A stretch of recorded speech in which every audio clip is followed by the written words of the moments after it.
Southland Conference football on ESPN Plus as the 5-1 Lamar Cardinals play host to the 5-1 Vaqueros of UT Rio Grande Valley. Hi, everybody. Dan Gresham along with Lemont Williams. Nice to have you with us on this really nice Saturday afternoon. A little bit warm, but we'll get to the details in a moment. More importantly, how crucial this game is, Lemont, to the standings in the Southland Conference. And if you're Lamar right now, you're red hot in the conference, 5-game winning streak, and it's homecoming here in Beaumont, Texas. Yeah, and for the Vaqueros, they're coming off of a bye week, but you can see 5-1, 1-1 in conference. So this game could decide or will decide who's on top of the Southland Conference standings at the end of the weekend. Talk about a couple of players. Always seems to come this direction, quarterbacks, but they will be key in this one because you have a very experienced quarterback for the Vaqueros in number 12, Eddie Lee Marber, 4 years at UTSA, then makes the jump to Rio Grande Valley. Yeah, Dan Marburger, he's a dual-threat quarterback that's dangerous outside of the pocket, threw for 131 yards, but also rushed for 95 yards and 2 touchdowns. Yeah, and that was just their last game, number 1 in the conference when it comes to passing. For Lamar, it's youth. Aiden McCown hasn't played a lot. He's been here for 3 years, but 5 weeks ago he hadn't taken a snap. And McCown has one of the hot hands in the Southland Conference, spreading the ball around on the road last week, throwing for 285 yards and 1 touchdown. Cannot give up any sacks today. This should be a good one if it lives up to its billing. We got it all for you. Sit back, relax. Let's get this one underway here in Beaumont. Again, Lamar and UT Rio Grande Valley.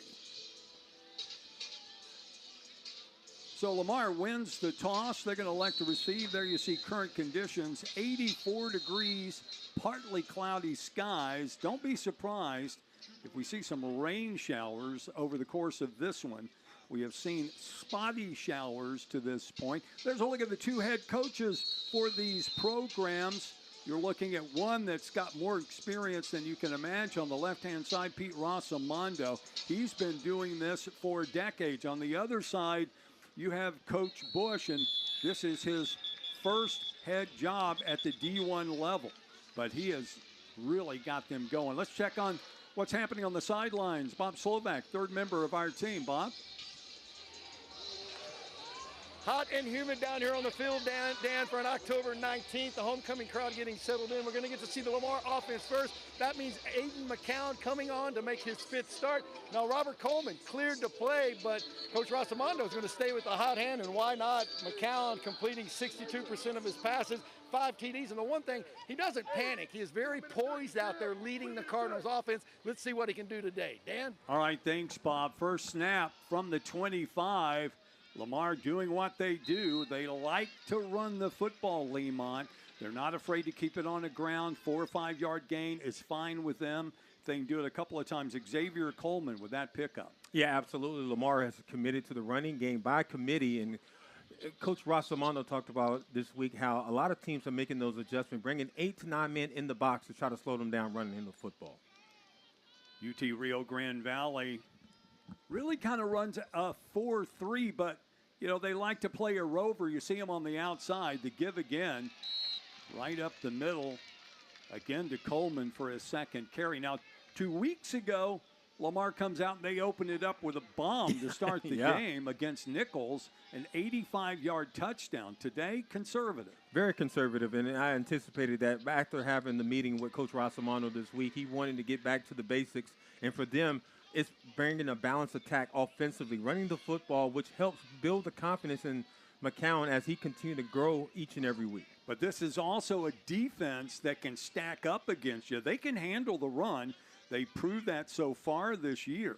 And right now, what we're seeing from Rio Grande Valley is that they fly around, make big plays in the open field. That was a really good hit right there by the defense. Gets it out to Coleman out of the backfield. He'll pick up the first down of the game. It's a good play for them because it's not a down, you know, it's something he's got to look too far to do, not look off a lot of different routes, swinging it right out of the backfield. Going across the middle, in and out of the hands of the intended receiver, and that was Jaden Gerard. Wide receiver, first year at Lamar, a couple of years at Wake Forest. Can't hang on to that one. Yeah, Gerard definitely needs to get that reception and having an opportunity to come off the play-action pass.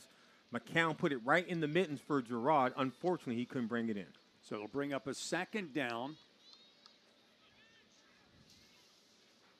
The Vaqueros not afraid to blitz either. They'll show you a lot of different sets on defense. A little delay run right there. Nice pickup. Yeah. Coleman just kind of bides his time in the middle of the line. Excellent patience there by Xavier Coleman. You get a chance. Look, watch this replay here as Xavier Coleman gets the handoff. Has some delay right there, but also exploding through the hole for the Cardinals to pick up the first down. Great play up front, too. That time, not going to get much, but let's give you the starting line for Lamar. Cortez Winslow on the left side, along with Reggie Brooks, the senior out of Wiley. All-American, Elias Ripley, number 58 is the senior from Cedar Rapids. On the right side, it's John Hester. Knox Boyd, number 74, the senior from Deaton, Texas. Again, great size and lots of experience up front for Lamar. Nobody fooled that time. Don't get much progress. In fact, may lose 3 or 4 yards on that carry. Yeah, give credit, number 63. Watch him come from the top of your screen right there, shooting the gaps and bringing them down. That's 63. That's House, the junior out of Las Vegas, Nevada, for Rio Grande Valley's defense. And that was the 5th running back on this Lamar team. You will see all 5. It's kind of running back by platoon, more or less. Here you see some of the shifting going on. Here comes the safety showing blitz and the linebacker both come, but the give is off the right side behind Hester, and maybe a pickup of 2 for LaDamian McDowell. And what we're seeing right now is really good a gap assignment football by Rio Grande Valley. That was number 23, Haygood, the linebacker, 6-foot redshirt freshman, shooting the gap and slowing down the running game. Yeah, again, if we haven't said it enough, probably we need to start again. This is the inaugural season, the very first season for UT Rio Grande Valley to even play football. 2 years ago, it was a dream. In fact, they had a student referendum. Full start, number 60, offense, 5-yard penalty, remains 3rd down. So they put a referendum up before the students. 60% said, we'll spend more, we'll pay more fees if you'll bring back football, the marching band, and add a swimming and diving team. Nice. They did that, and from that point forward, it's been nothing but support from the Valley, and it has been huge. Got a brand new facility there. They've sold out every single home game they've had so far. 3rd and long, going to get it out of the backfield. Got some room, but not going to be enough for the first down. Pick up maybe 10, but they're still going to be 9 short of yardage needed. Good one-on-one tackle right there. Yeah. Lamar goes with a conservative running back screen to Joshua. Looks like that was Joshua Robertson, number 15, at least trying to get some space as far as offense, but that's forcing them a 3 and out, the first 3 and out here in the first quarter. In comes Mason Stallings, the punter for Lamar. They'll stand right at the 35, kicks it away high and into the wind, hangs up, fair catch called and made at about the 26-yard line, and that's where the Vaqueros will go to work with their first offensive possession. No score early here in Beaumont.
Toss it down to Bob Slovak on the sideline. Bob?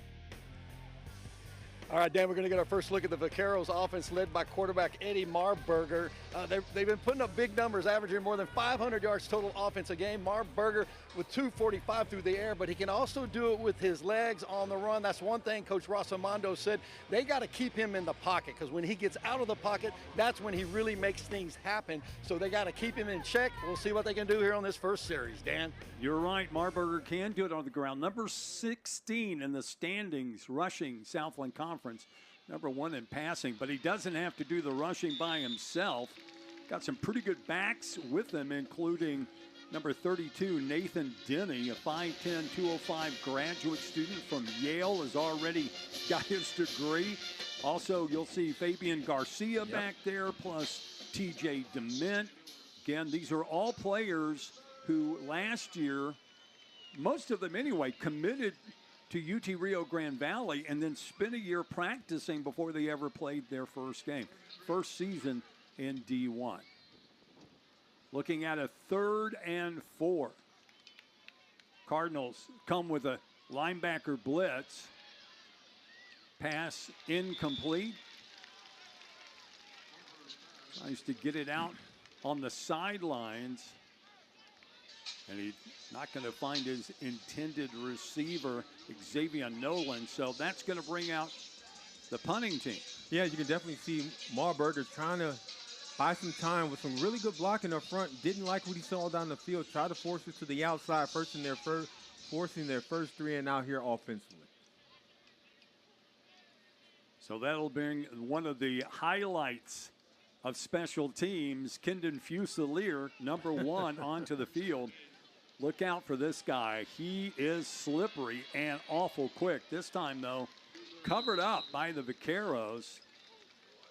Lamar will start right at their own 26-yard line for their second possession, almost the same place they started before. Yeah, you can definitely see Fusilier trying to make something out of this punt return, but he's been Mr. Everything for the Cardinals this season. Had a major return back for a victory the last time the Cardinals here at home, and Fusilier has got a lot of accolades as well throughout the season midway.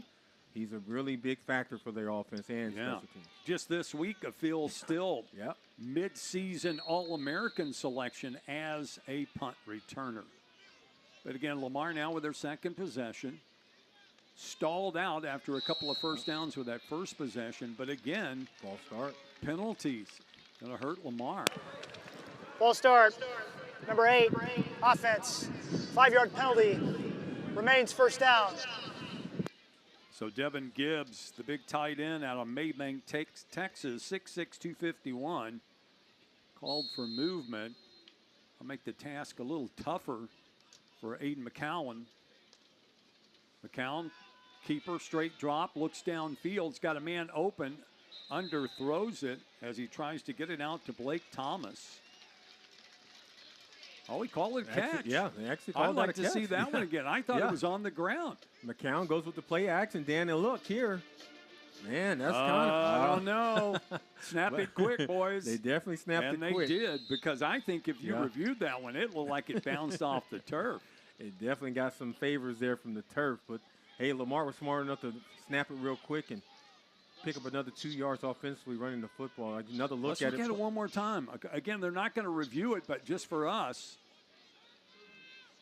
Yeah, I think inside the hands. I think once it got in there, it skipped up. But, hey, it counts now. It is a reception.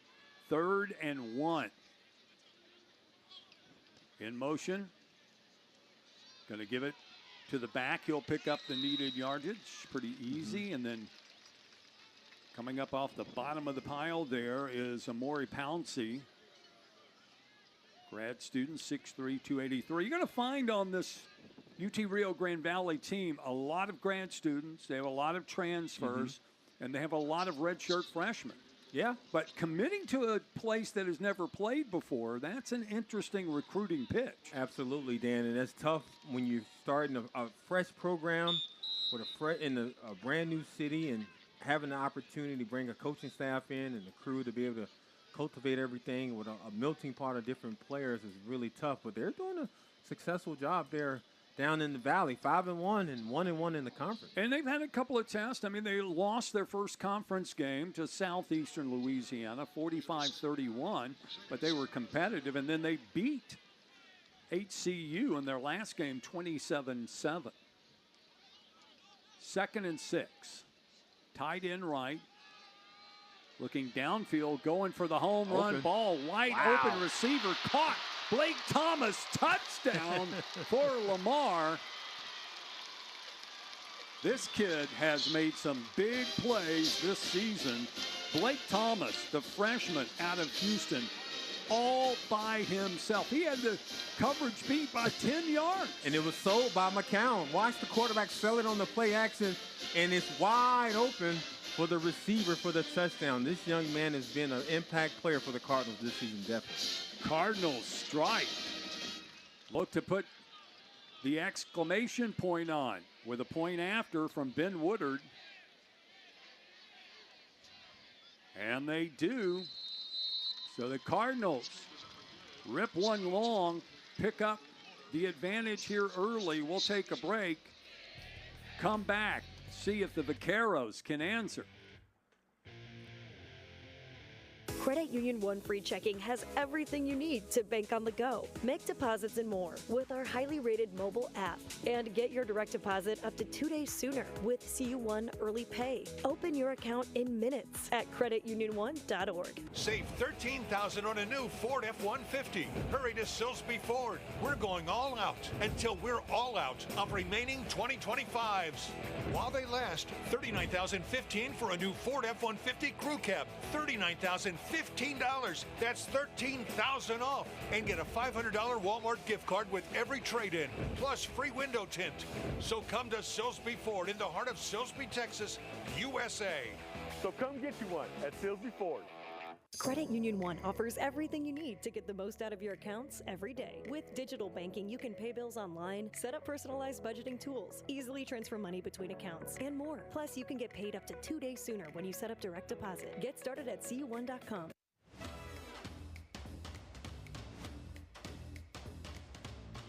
Potential, experience, impact, future. At Lamar University, we create unimaginable opportunities. The world is changing, and so are we. Come see for yourself at Lamar University. I have always enjoyed an active lifestyle, but the pain in my knees wore me down. The pain I experienced made it difficult to stand for even more than 5 minutes at a time. I was so tired of telling my grandsons, I can't play now, Nana's knees hurt. Then I had both knees replaced at Memorial, and now I'm back doing what I love, making pasta with my husband, hiking, and spending time with my grandkids. Next stop, Yellowstone. This is my life without joint pain. Look on the bench. I think Blake Thomas has probably earned a breather after that. A 58-yard reception ends a 5-yard drive, went 74 yards, put Lamar on the board. Here's a look again. What a nice spiral. Nice spiral, nice play action. Sailed there by the quarterback in McCown and the freshman out of Houston, Texas, Summer Creek High School, Blake Thomas, for the first touchdown for the Cardinals this afternoon. He could have walked in, no problem. There was nobody within 10 yards. So Lamar set to kick off, see if the Vaqueros can generate a little bit of offense here. You know, there were a lot of question marks about Lamar. It wasn't the fact they were 5-1. It was the fact that they had to use heroics to win a couple of games. They had to use last second, come back against Nichols and then against East Texas Commerce last week. It really, down to 3 seconds before they take their first lead of the game. Yeah, that Kickoff. That was a bizarre win on the road for the Cardinals there on the road. But Coach Rossomano talked about this week about getting back to the basics and getting off to a fast start offensively, not shooting himself in the foot. And so far, he has to be happy with what he's seeing offensively from his team. Nice work by special teams for Lamar. It'll put UTRGV going to work. Looks like they're going to set it right at about the 19-yard line. There's a look at Pete Rossomando Always coaching. No doubt about that. This is a guy that's put in decades to get where he's at, and he's loving the fact that he's here at Lamar, and he's more than willing to tell you that. Oh, no, he's definitely enjoying himself here in Beaumont, Texas. And this impact has been felt the last 3 seasons, or actually 2 seasons, back-to-back win seasons for Lamar Cardinals. Yeah, he has now the most wins of any Lamar head coach after 2 seasons. Give on the cross play up the middle. Scrum still moving. Wow. Give some credit to big number 66 in the middle, Vincent Hughes. Watch this, Dan. Watch the whole offensive line say, well, we're going to help our running back get the first down as everyone helps out. I wasn't kidding. It looked like a rugby scrum. I was looking for the ball to come out from the bottom there somewhere. Going to toss it back to Denny again. He may pick up 3 yards. I'm surprised they didn't call false start there on Rio Grande Valley. The offensive line kind of got started a little bit early on the tall sweep to Denny, but no harm, no foul as Rio Grande Valley started to pick up the pace here, Dan. See what they do. 2nd and long. Straight drop, short drop. Gets it out to Denny from the backfield. Going to be close to the first if he didn't get it.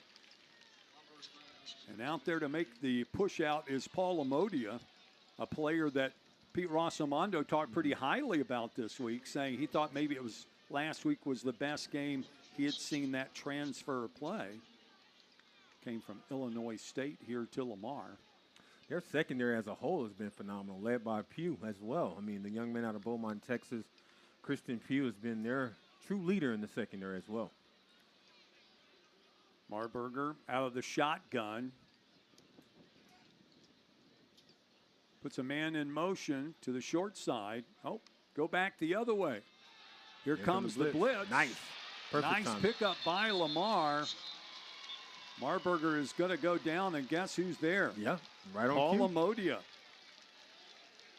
Had some help as well, but good blitz. Let's see if you can pick it up. There it comes off the corner. Yep, perfect timing, Dan. You know, we just get right on cue. We talked about his ability to play really good defense in the secondary, and he also can come off the outside edge and bring down the quarterback. Well, you know, he just got by. T.J. Dement, the running back, had just come into the game and missed his block and really opened it up for Amodia. So that's going to make it 2nd at about 17. Trips to the bottom.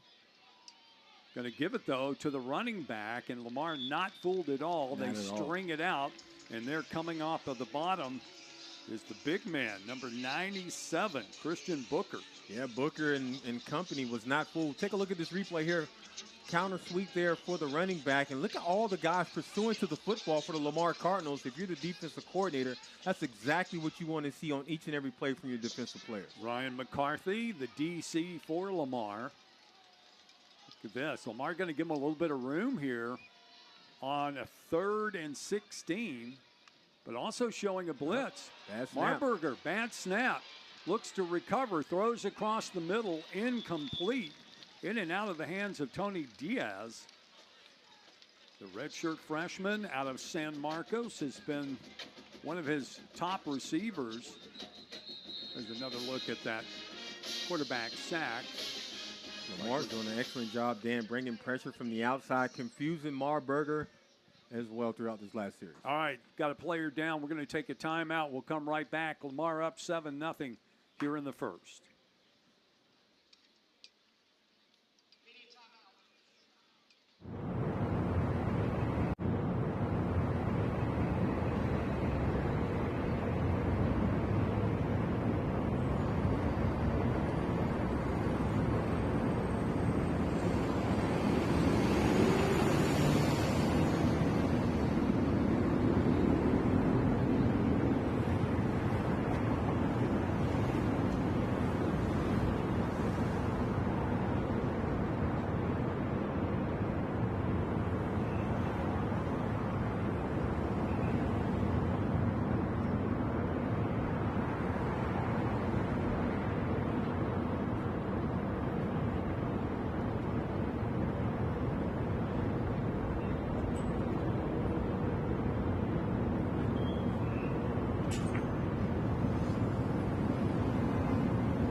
Vaqueros will punt it away. Nathan Wallace-Dilling, the punter, standing on his 28, gets an end-over-end kick. Fusilier, no fair catch, takes it on the run, cuts back up the middle, but is going to be caught from behind at the 15, and that's where Lamar will go to work on their third offensive possession of this game. Yeah, Lamar's done a really good job offensively, setting the tone early on with the play-action pass.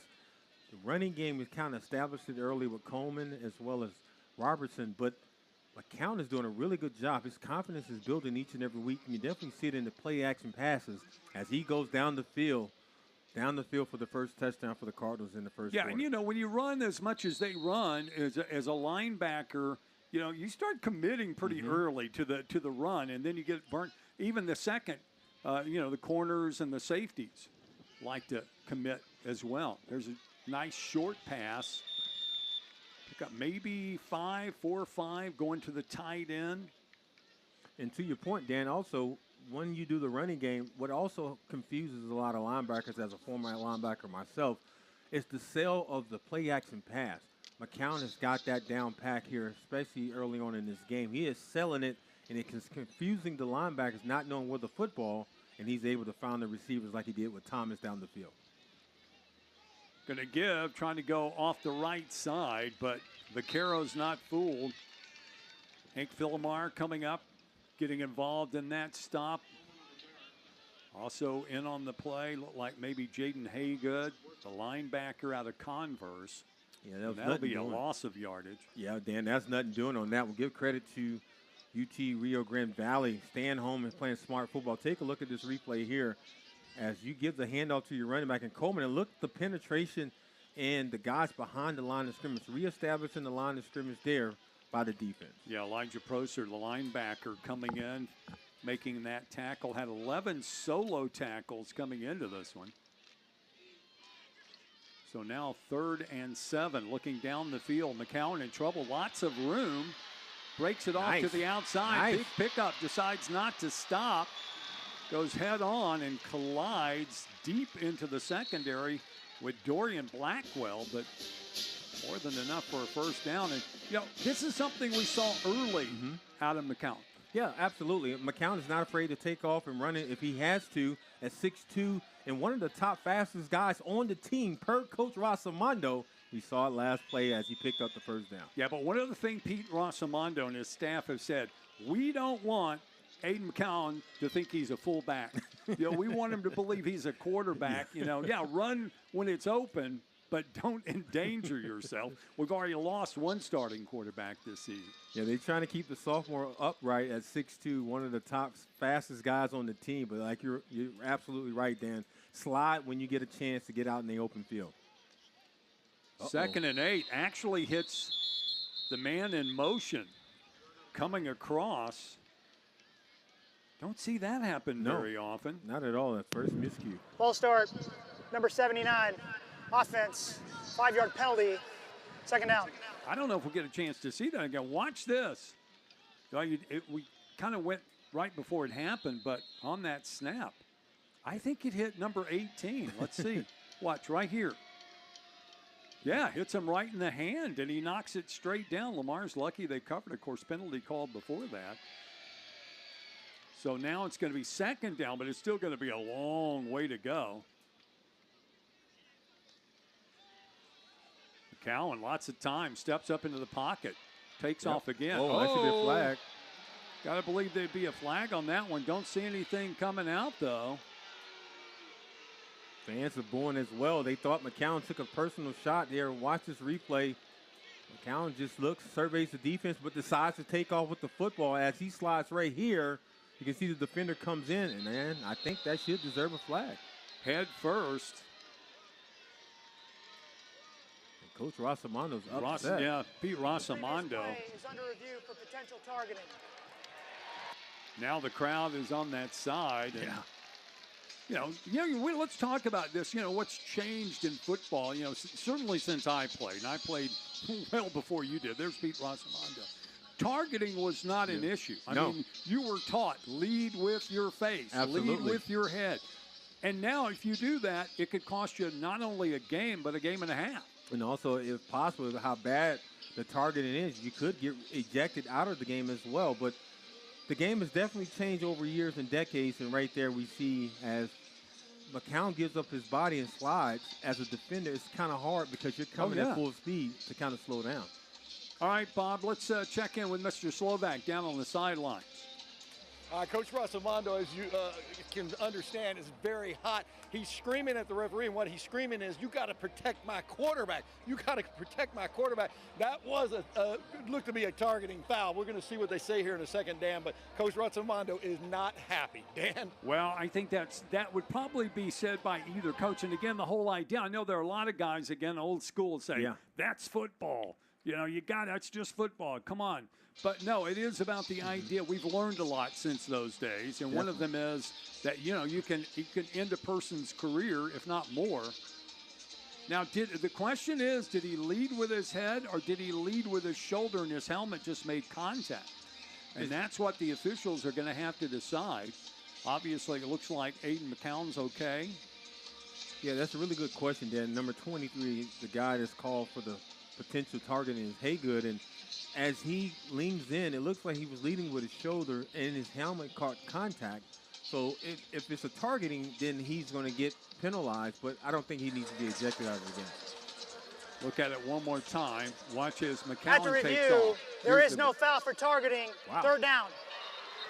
So there is no, well, again, I kind of agree because he did turn his head to the shoulder and tried to avoid the helmet.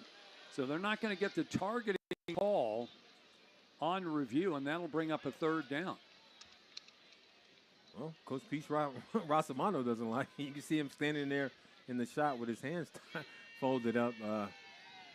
Didn't like the call, but hey, Lamar has another opportunity here. Well, I feel pretty certain any coach would have said or done the same thing. I guarantee you Coach Bush would for UTRGV if it had been his quarterback.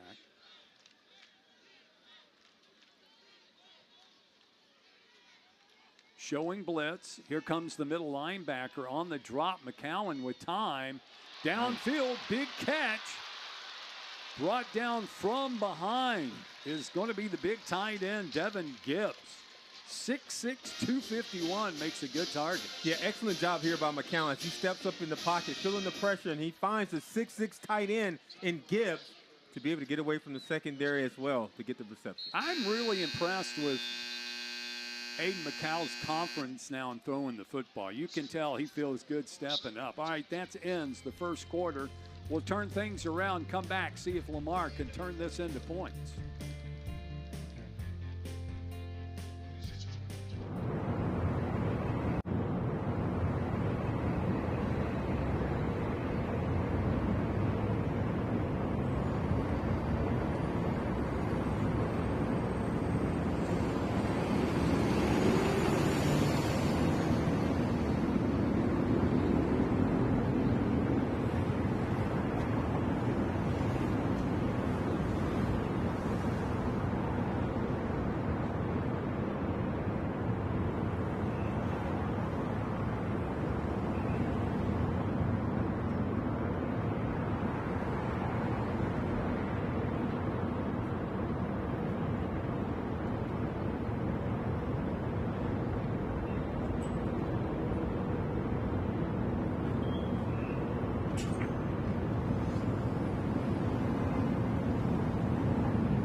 head coach here at Lamar. Mike Schultz on the sideline. We'll talk more about that. Back to play, though. Lamar, 1st and 10 from the 21. Nice carry. Going to get him down inside the 15, down to about the 16-yard line. Yeah, that man in the visor, Mike Schultz, coached here at Lamar for 2 years, 17 to 19. First guy to ever take a team from Lamar to the FCF playoffs. Did it in 2018. They lost in the first round to Northern Iowa. It's good to see Coach Schultz back on campus, also in the city of Beaumont. Done a lot of great things here as the program continues to have success after his tenure. 2nd down. Going to go back to the running game. Damian Moore's going to get maybe 2. Yeah, I mean, this is a team with last week's win, 5 in a row, longest win streak since they won 6 in a row back in that 2018 campaign when they marched into the FCF playoffs. And Dan, get a chance to look at the stats right now. Lamar is actually dominating the stats right now after the first quarter. Had 129 passing yards and only 45 rushing. How could they not have a 58-yard completion for a touchdown? Had another big gainer on this drive. 3rd and short, out of the shotgun. Looking to the end zone, throwing over the head of everybody when he couldn't find a receiver. I think that's one of the things that Aiden McCowan has learned. Instead of trying to force the issue, going into double coverage, just get rid of it, especially when you're within field goal range. Absolutely. You want to be able to learn, live for another down and give you opportunity to be able to get some more points on the board. And it looks like Lamar's going with the field goal. And you're right, Dan, with time and patience, he's building up more and more confidence to try to fight and live for another down instead of forcing things in the secondary. Then Woodard going to step out. It's a guy coming in feeling very confident from this distance. Woodard's 6 of 7, makes it 7 of 8. And Lamar jumps off to a 10-point lead. 13:26 to play in the second.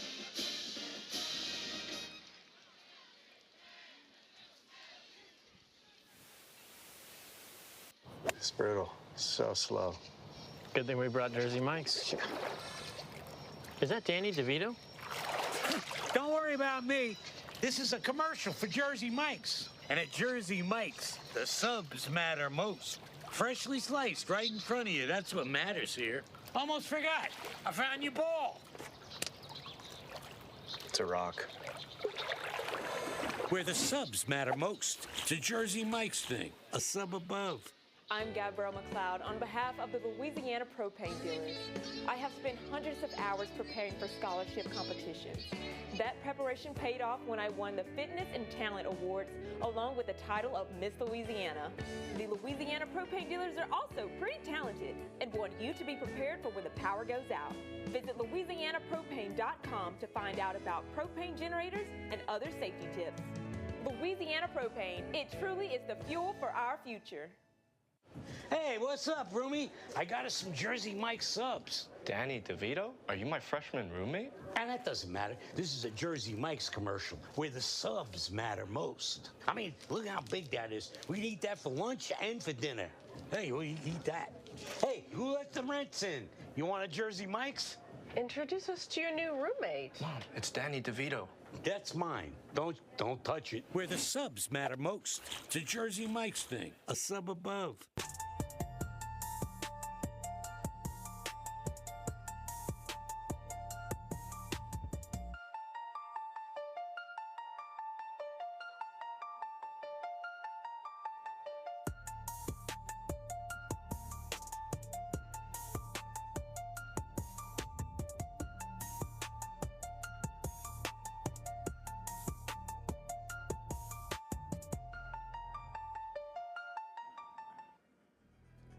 So the Cardinals, 10 plays, 71-yard, cap it with a 30-yard field goal from Ben Woodard and take a 10-point lead. In fact, it has been all Lamar here in the first half. Possession, time of possession, yardage, you name it. Woodard kicks this one deep. Wind at his back. That is going to go out of the end zone. Yeah, Dan, what we're seeing right now from the Lamar Cardinals is playing really good football on all three levels, offensively, defensively, and special teams, especially with the defense. I like how the defense has been bringing a lot of pressure against Marburger and kind of confusing him and not giving him an opportunity to build his confidence and create some kind of rhythm on the road. It'd be very important to see how he gets going here in this series because he's struggling right now offensively. Mentioned first season, obviously first time they played a nationally ranked opponent in their program. Lamar number 17 now in the FCS polls. Marburger going to work at the 25. Rolls to his right. This is when he's dangerous. Lamar does a good job coming up to close, but still, he's going to pick up 9 yards. Do that every time you can move it down the field. Yeah, no doubt about that. Marburger felt the pressure coming from the top side of the defense from Lamar. They forced him, as we take a look at this replay, watch the defense bring the pressure from the left side, forcing Marburger to run to the right, and no one is in sight for Lamar's defense before he runs out of bounds. Yeah, it's such a good play because Cardinals committed to the pass. Not going to get around what's happening up front.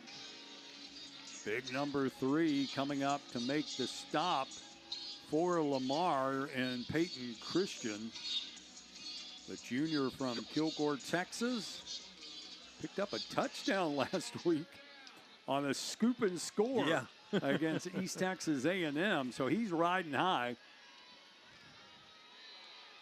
Marburger, no place to go. Lamar, good job cutting off the ends that time.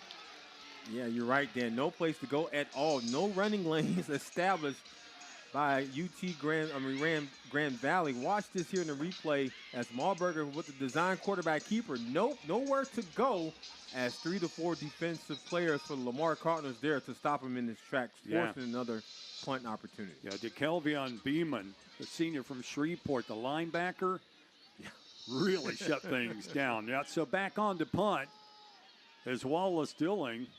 And he's punting a Fusilier, too. One of the most dangerous punt returners in the country. This one takes a bounce. Don't be surprised if they pick it up. They do, and it's going to be out at the 35. Good field position again for Lamar. That was not Fusilier with the pickup that time. It was the short back. And that would be Jaden Boyd. So back to work goes Lamar offense, with Aiden McCown stepping in. McCowan now, how'd you like to be at 75% completion? 6 of 8, 129 and a touchdown. Yeah. Making the family name proud, if you're not aware. Aiden, son of Josh, 17 years in the NFL, still in the NFL, now as quarterback coach for the Minnesota Vikings. Sends a man in motion. Gives it a little bit of room on the cutback there, and a nice pickup for LaDamian McDowell. Again, a true freshman out of Houston Hightower. Yeah, McDowell comes in with some fresh legs there and has a great vision to be able to cut back against the grain, to be able to pick up more positive yards for the Lamar's offense. Give them a second and short.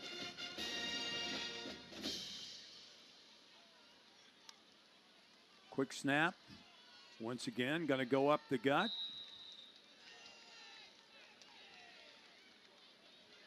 Again, Lamar, so many different running backs. You don't have to worry about anybody running out of energy. They just keep running them in. That time, Joshua Robinson. Yeah, the sophomore Robertson comes into the game out of Illinois. Again, fresh legs is always a great thing for Lamar in the backfield because that helps keep things moving out down the field as they run the football. Vaqueros 3 down. Come with the rush. Nice. Callan, lots of room, goes across the middle. Finds his intended receiver. Take a look again. I think that's going to be Gerard there, number 19. It is. I had to take another look at that. It is 19. You got to give credit. Gerard. And Dan, you got to give credit to McCown. He was very patient in the pocket, allowing that route to develop for Gerard to be able to come across in the post route for the first down. I think, most people who've been watching, that would be the same thing they say they have seen change in this team, is that instead of a young quarterback who feels pressed and hurried, he now seems to have that confidence to give it another beat before he makes that decision. And that comes with reps. Every game, each rep, he's going to learn and get better.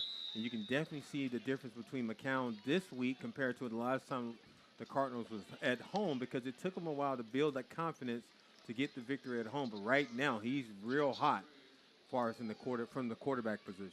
So McDowell picks up the first line. Think about from the other side. You're Brian Gamble. You're the defensive coordinator for UTRGV.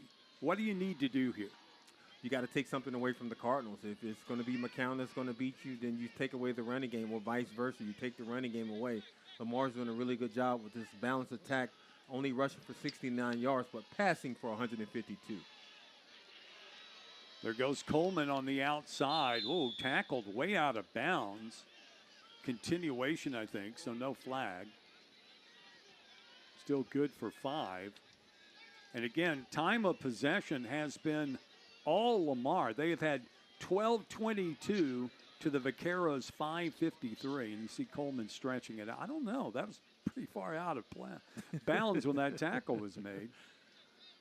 Yeah, time of possession has been a key factor for Lamar offense. And because you want to control the momentum, you want to control the clock. This is homecoming here for 2025 season for Lamar, and they want to make sure that their fans are enjoying this game just as much as the offense is moving the ball down the field. McCown in trouble. It's going to be close, but not close enough for that first down. We have a flag. Think Could be a couple of things. Could be holding. Yeah, I believe it's holding against Lamar. We definitely will find out here shortly. Conversation going on up at the top of the screen with the line judge, which would usually kind of give you that idea. Yeah. It's going to be holding. Prior to the snap, false start, number 20, offense, 5-yard penalty, would penalty the down. Like I said, it'll probably be a false start. Matt Beck, the referee, clearing things up for us there. Trying to see who had the false start. Yeah, I guess it's up top. As best I could tell, number 8. Didn't see a lot there, but it doesn't matter. Maybe number 20, I guess if you line it, foot move. So it's going to bring up 2nd and 10 now. McCown, deep drop, 35, swings it out, finds Fusilier, might pick up 2 yards. Good coverage there by Dorian Blackwell, the cornerback. Yeah, the safeties were sitting high, and the secondary was very prepared for that play. Lamar goes with a play-action pass to the outside to Fusilier. The coverage was definitely there to be able to slow it down, to be able to only pick up 2 yards. 3rd and 8. Be interesting to see. Do you settle for a first, or do you go for pay dirt? He's going to throw it. Looks long. Can't find anybody. Scrambles to his left. Use the angle to his advantage, and will pick up the first down, I think. Let's see where they mark it. The 15 would be more than enough, and he got it. So they'll move the chains. Great effort there by McCown. You can see, watch this replay here as McCown gets the snap in the shotgun position. Surveys, and decides to take off right there for the Lamar Cardinals, tucking the football and picking up the first down. How about a touchdown? Zipping it in to Kendon Fusilier for touchdown number 2. Guess who? Mr. Fusilier, the guy that gets all the accolades right now for Lamar offensively and special teams. Right there, Fusilier coming across on the quick slant, sealing the touchdown for Lamar Cardinals. 4th-year senior out of Nederland. Came in with 22 catches, 226 yards. Was known more for his special teams play, but hey, caught the go-ahead touchdown last week, and now another touchdown as Lamar adds on. Going to make this 17-zip with 7 minutes left to play here in the second quarter.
on here at Provost Humphrey Stadium. Beaumont is the home team. Yeah. Breaking out on top here, 17-0. That last drive, 9 plays, 65 yards, ate up 4 minutes and 44 seconds. Dan, it's been all Lamar Cardinals here in this first half. Give credit to the Cardinals. Let's check in again with Bob Slovak down on the sidelines. Dan, we're getting a good look at how much progression Aiden McCown has made in the 5 games he has started now, counting this one right now. 10 of 12, 169 yards, 2 touchdowns. He's working through his progressions, and when it's not there, he'll take off and run. Let me tell you, he's fast. When he came flying over here on this near sideline on that last drive, he was moving. Of course, he was being chased by 5 Carroll players, but he's got some wheels. He's showing it today, showing some real poise, and we've talked about it a lot. He grew up in a football family. His dad, Josh, the longtime NFL quarterback. You can tell that poise out on the field. There is no panic in Aiden McCown as he's leading the Cardinals. Dan? All right, thanks, Bob. You know, sometimes we do forget, too. 3-star prospect coming out of high school. So this is probably not a real big surprise to a lot of people that watched him in Rusk when he was growing up and playing high school ball. And you mentioned family. It's not just his dad. His brother, Owen, was starting quarterback at Colorado, transferred to UTSA, and that's where he is starting quarterback now. So, in fact, it does run in the family. Yeah, we're definitely witnessing a lot of benefit coming out of football family. They're kind of the Southland Conference version of the Mannings. You know, they come in with a lot of experience. You can definitely tell they come from a good stock. And Aiden McCown is really taking advantage of the opportunity. 3 weeks ago, he was, you know, we didn't talk about him. Now he's really has one of the hottest hands in the Southland Conference. Nathan Denny with that first carry, enough for the first down. As the Vaqueros see if they can find some weakness in this Lamar defense. It's been very stingy to this point. In fact, when you look at the numbers, I mean, Lamar has given up 45 total yards to the Vaqueros. 45 in almost an entire half. And this is a team who came in, you know, with an offense that was the #1 ranked offense in the Southland Conference. Now, maybe a bit skewed based on their schedule, but still putting some numbers up against some big teams. Oh, flying through that time for Lamar was the cornerback or the safety blitz, but still the completed pass is going to be enough for the first down. Dan, I agree with you. You can watch this blitz right here coming down the middle by the secondary, and Marburger finding the receiver there to be able to pick up the first down. And Rio Grande Valley looks totally different from what we've seen on film and as well as this season. A team that comes in with a lot of confidence and make a lot of great plays, not just on special teams, but on offense as well. And they're struggling here on the road. Lots of time, though. Ooh, in and out of the hands of the intended receiver. I think that was Kieran Lee that dropped that one. That hurts. If it wasn't Lee, it might have been Diaz. Yeah, it looks like it was Lee, number 18, as Marburger feels the pressure dropping back and put it right in Lee's hands. Couldn't have put it anywhere else. And those type of plays, that's what hurts you, you know, as you build the momentum or try to establish something on the road. When you drop passes like that, but get a good run like here, it helps makes up for that drop. TJ Dement from Bernie, big gainer, came into the game 45 for 243 yards, 5 touchdowns. Gives them a 3rd and short. Ooh. Oh, nice play by Lamar defense. Number 1. It's going to be Christian Pugh coming up from the corner, making the initial contact. Yeah, Pugh is one of the top leaders, not just on the defense, but also in the Southland Conference from a safety position. Watch this here. Boom. As number 1, the senior out of Beaumont, Texas, comes in and cleans up the running back. Got to give C.J. Miller some credit as well, the linebacker. They'll go again, 4th down territory. I believe they're going to peak. Should have that. See where the mark is. Got to make it just past the 40-yard line. I think the late lean here by Marburger at 6'2" was able to pick up that first down. And he does, so best field position of the day for the Vaqueros, and it's at a time when they really need a strike here to get back into the game. Actually, one of the best drives we've seen throughout the first half for UT Rio Grande Valley. It's again Eddie Lee Marburger, 5th season of college football, put in 4 at UTSA, escapes, pulls the Houdini act, and manages to get up close to the 30-yard line.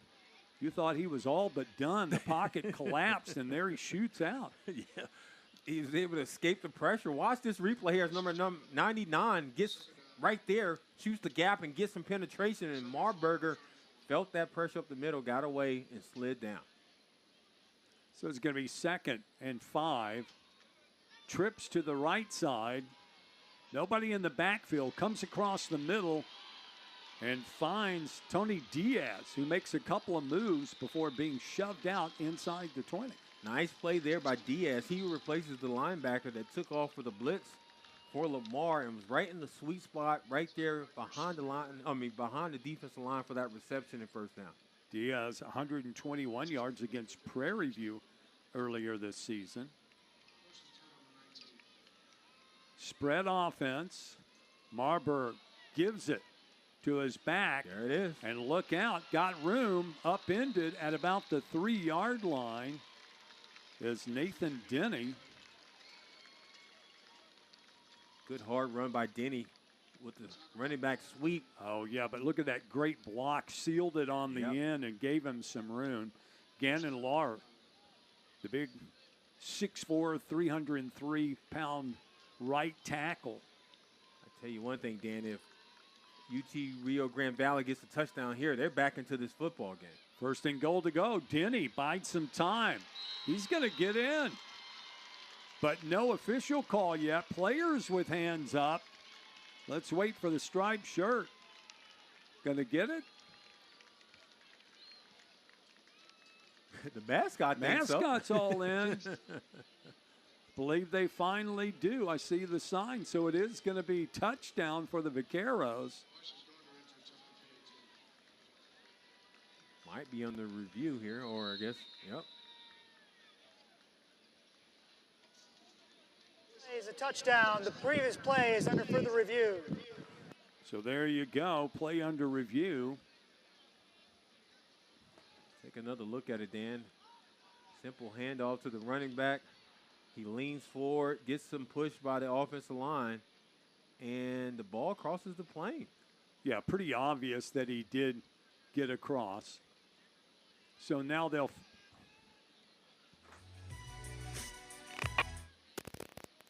Credit Union One Free Checking has everything you need to bank on the go. Make deposits and more with our highly rated mobile app. And get your direct deposit up to 2 days sooner with CU1 Early Pay. Open your account in minutes at creditunion1.org. Save $13,000 on a new Ford F-150. Hurry to Silsbee Ford. We're going all out until we're all out of remaining 2025s.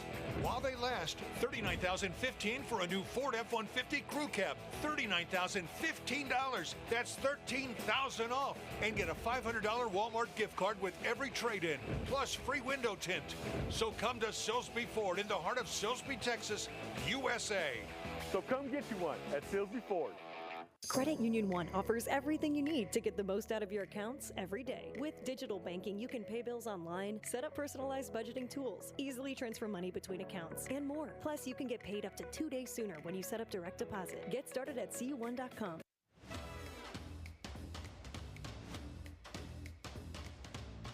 Potential. Experience. Impact. Future. At Lamar University, we create unimaginable opportunities. The world is changing, and so are we. Come see for yourself at Lamar University. I have always enjoyed an active lifestyle, but the pain in my knees wore me down. The pain I experienced made it difficult to stand for even more than 5 minutes at a time. I was so tired of telling my grandsons, I can't play now, Nana's knees hurt. Then I had both knees replaced at Memorial, and now I'm back doing what I love, making pasta with my husband, hiking, and spending time with my grandkids. Next stop, Yellowstone. This is my life without joint pain. Back inside Provost Humphrey Stadium on the campus of Lamar University. There you go. The referee makes it official. It is a touchdown by the fifth-year graduate student, Nathan Denny. Now, obviously, since the first year they played at UT Rio Grande Valley, he spent 4 years at Yale. Wow. Helped them win the Ivy League crown. Another fact for Nathan Denny, father played outside linebacker for the Baylor Bears. Sure, he's proud of his son as we see the PAT tagged on, making it 17-7, a 10-point difference. We'll come back, play out the final two here in Beaumont.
Here in Beaumont, where Lamar holds a 10-point edge, but Lemont, the Vaqueros, refusing to go quietly, trying to get back into this one.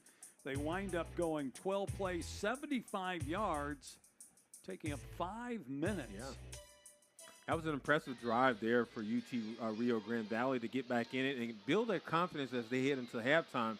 Let's see what Lamar does here on this kickoff return, because now I believe it's a game. You know, UT Rio Grande Valley struggled throughout the first half, established themselves offensively.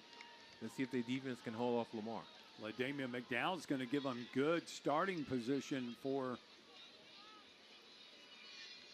this offensive possession for Lamar. You know, I was just sitting here thinking that, you know, a lot of people look at UT Rio Grande Valley and they go, oh, okay, so you're 5-1. But, you know, I look at your schedule, you know, and strength of schedule has got to be working against you. I mean, Sol Ross, Prairie View, Langston, Texas Wesleyan, you know, where Lamar's playing North Texas, South Dakota, you know.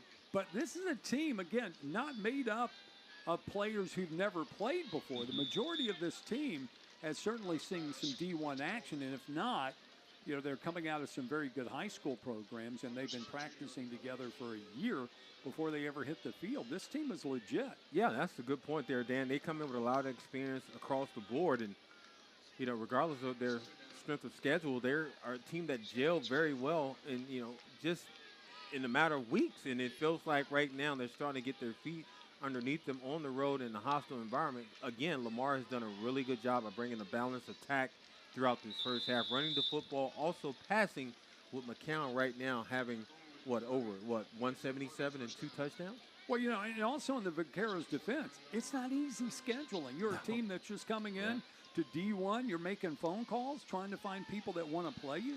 It's just not that easy. You almost have to take what you can get. McCown, exactly that. Taking what he can get. There's nothing there. Throws it out of play. Mention that McCown is at 79% passing, 11 of 14. If you're Pete Rossamondo and his offensive coordinator, Chris, are you satisfied with 17? Or are you going to try to take a push and look downfield before giving it up? Yeah, I would definitely think if it's available, you take it if you see something downfield for McCown. But so far, so good. Coach Rossamondo talked about the offense getting off to a better start offensively in the first half, and they've done that so far with 17 points. Good one-on-one play there coming up by Elijah Prosser, the linebacker, to stop that little screen from getting really up to speed. He kind of smelt it from the beginning. You see right there coming from the secondary, seeing it develop from out there and just closing in with a good open field tackle as Coleman is now shaken up. Xavier Collier down on the sidelines.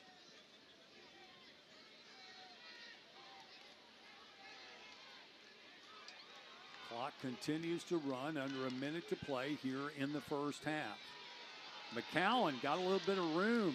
Heads downfield, takes a solid hit. Yeah. The last thing Lamar wants to see is their quarterback injured here in the first waning moments of the first half. Took a pretty good shot. Yep. Here's a look at Xavier Coleman trying to shake it off. The senior, 5'8", a 2-year letter winner at Boston College before he came to Lamar. He's done a really good job so far in this season. Halfway through, he's been a breath of fresh air, especially in the running back position. Again, Lamar has committed to the running game by committee. What I mean by that, Dan, and everyone is watching the game, is that they have multiple guys come in with fresh legs, and Coleman has really led the pack so far with his skill set for the Cardinals. Got 25 on the afternoon, second behind only McCowan, who's got 45. Yeah, I mean, you've had Coleman, McDowell, Thomas, and Robinson as backs for Lamar. Ball now resting at the 43.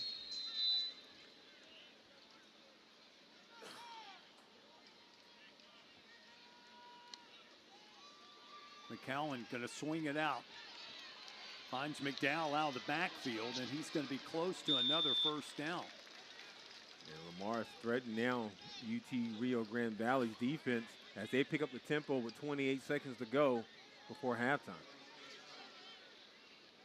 Let's see if they try to go one more deep. He's in the pocket, lots of room, rolling left. He's just going to tuck it and run, try to get out of bounds, and he does. Inside the 30, close enough for a field goal attempt. They got 14 seconds, probably could take one more shot. I would definitely say take one more shot at the end zone. And Fusilier also bringing Isaiah Jones, the big wide receiver, 6'3", 6'4". He's in there right now. You can see him in the shot, number 3. I would definitely try to go down the field to Jones or either Fusilier here if I'm McCown. Again, big shout out to that veteran offensive line for Lamar. They've done a great job giving McCowan time in the pocket. Gonna have plenty this time too. Gonna tuck it and run again. Gonna slide. He wants to be able to get the field goal team out with a timeout. Gonna put him on the left hash. Gonna see where they spot the ball. Looks like it's probably gonna be about the 27. So that would be a 37-yarder. Timeout, Lamar. Their second charge timeout of the half. This will be a 30-second timeout in length. You can see Coach Rossamondo giving McCown an earful as he goes to the sideline to get treated for his arm. He's probably saying to him, look, let's take a shot down the field. I guess, he didn't like the fact that McCown decided to keep it and just slide for opportunity for a field goal. But if you're McCown, he's still developing and learning because he's probably his third or fourth game in as the quarterback, he wants to be able to take a shot down the field and just have a 50-50 opportunity with a guy like Isaiah Jones at 6'3". All right, so Lamar going to forego the opportunity for points here. Not attempt the field goal, even though they've got, pretty decent kicker, when special teams, when it comes to field goals. Woodard, 6 of 7. One more shot downfield, and here comes the rush. And the half might not quite be over. 1 second left, but for Lamar, certainly out of field goal position now. Yeah, I don't know what took place the last 2 plays for Lamar. Lamar. Their third and final charge timeout of the half. This will be a 30-second timeout in length. Clock operator, please reset the game clock to 2 seconds. 2 seconds. I say out of field goal range, but and here comes the blitz, and they were coming strong in there to make the tackle. Looked like it was number 19. Count looks like he's shaking up a little bit as well. His arm, you can see blood on his left arm, forearm on the backside. Trying to catch a breather there on the sideline. But again, you can see Coach Rossamano is probably asking him, what are you seeing the last 2 plays, as he, again, brings up the iPad to look at it. Going to bring up the magic pad. Yeah. The technology that we have. Forget the pen and paper. That's long gone, right? Yeah. Dry erase boards? Nope. No. Let's go to the iPad. Yeah. All right, so they are going to bring out Ben Woodard. They're going to put this one down at the 43, so it'll be a 53-yard field goal attempt. Let's see what he got then. As long as 42. Snap is back. The kick is up. It is good. Wow. From 52 yards, Ben Woodard adds to the total as Lamar heads to the half. That is the end of the first half. 20-17. All right, coming up in the half, we're going to talk a little bit about what's going on here at homecoming. But first, let's go downstairs and check in with Bob and Coach Pete Rossamondo. Coach, you got some points there at the end, man. What'd you think of the offense in the first half? Oh, solid. Solid. We're still making way too many mistakes on both sides of the ball. We got to clean those things up in the second half. Defense was dominating there for a while. Gave up the touchdown. What did you think about the D? Just got lazy. We got lazy, and they did some things that were a little different, but we got lazy. All right, Coach. Thank you. Dan. All right, thanks, Bob. Again, Pete Rossamondo. Bob will catch up with Coach Bush and see what he's thinking after he comes back out of the half. But as we mentioned at the halftime, we'll also see what else is happening around the Southland Conference, so stay with us. You're watching Southland Conference football here on ESPN.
Stadium on the campus of Lamar University in Beaumont, Texas. Halftime. Southland Conference football, as you can see, number 18 or 17, depending on which poll you're looking at. Lamar with a 27 lead over UT Rio Grande Valley. Nice to have you with us on a Saturday. It's a very warm Saturday, but it's not just any Saturday. It's homecoming here at Lamar. Dr. Freddie Titus drops by to visit with us for a few minutes. We appreciate it. This is a big weekend, isn't it, for the school? Is. So we started the week on Monday with the bonfire. And I tell you, students came out to the bonfire. We were excited about all the activities. We got to see the homecoming court. All through the week, we've had activities for our students, some fun activities, but some activities that's geared to advance our students here at Lamar University. But not only that, on last night, we had a homecoming concert. It was well attended. We're excited about that. Today, a really great day. We have alumni here, and it was great. Can you believe it? Today, I visit with some people who were freshmen with me in 1976. There you go. So it was a great time. A lot of activities are going on campus. Yeah, I know another was the Hall of Honor Yes, inductees and presentations that were going on as well, right? Yes, sir. When on the way coming to campus today, I saw a few of the people that was attending that event. The other thing, too, is people don't realize tailgating. There's a lot, and I come, and see them, and today, significant more on the homecoming probably. Yes. But homecoming seemed like all our student organizations want a spot for tailgating, and then there's an opportunity for alumni to come back and tailgate. And so today, I think we had record numbers on both fields for tailgating. I can imagine that's probably true, and a lot of them came on over to the game. I want to ask you, though, kind of veer away from this just a little bit, because I think your job might be one of the toughest jobs on campus, and people will say, why? Well, because getting students engaged is not always easy, especially with the history of Lamar, and let's be honest, people always want to go, oh, it's a commuter school. How do you get students who are going home to come back and be involved in the university? That is a good question. So one of the things that we do, so if students don't come to us, our philosophy is we go out to the students. And so we meet our students where they are. We do surveys. For example, for the homecoming concert, the students pick the guest artists for that. And so we do a lot of, hey, what do y'all want to do? Right. And what is appropriate for our students? Like on Tuesday, Thursday here at Lamar, we have a free time. Our commuter students, we have opportunity to engage with those commuter students during that free time. And so lots of surveying, lots of relationship building type activities what we do. Right. I know also still to come this year, Cardinal View, right? Cardinal View is next weekend. It's going to be in the Sheila Humphrey Recreation Center and the Setzer Center. It's going to be from 9 a.m. to 1 p.m.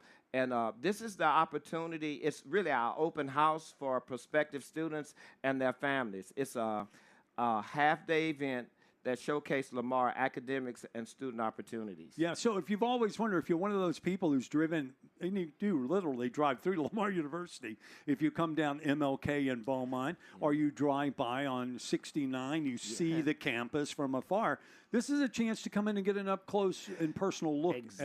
And there are lots of changes going on. Yes, Lamar, there's a lot of things going on, and I want to do a shout-out to President Taylor, such a visionary leader. He's getting things done here at Lamar University that are phenomenal.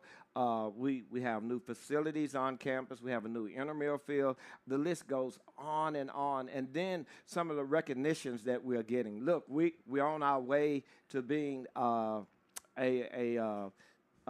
award-winning football team. There you go. Yeah. Well, ranked number 17 in the nation, so already getting some attention that maybe they weren't before. Dr. Titus, always a pleasure to see you, Thank sir. you. It's always Thank you good for seeing coming you. by. Again, Dr. Freddie Titus, the Vice President of Student Affairs here at Lamar University. Coming back, we'll check around the rest of the Southland Conference, get you caught up on some scores and some games coming up this evening. We'll also look at the halftime stats, all that and more straight ahead.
there's the crowning of the homecoming queen for Lamar University here for 2025.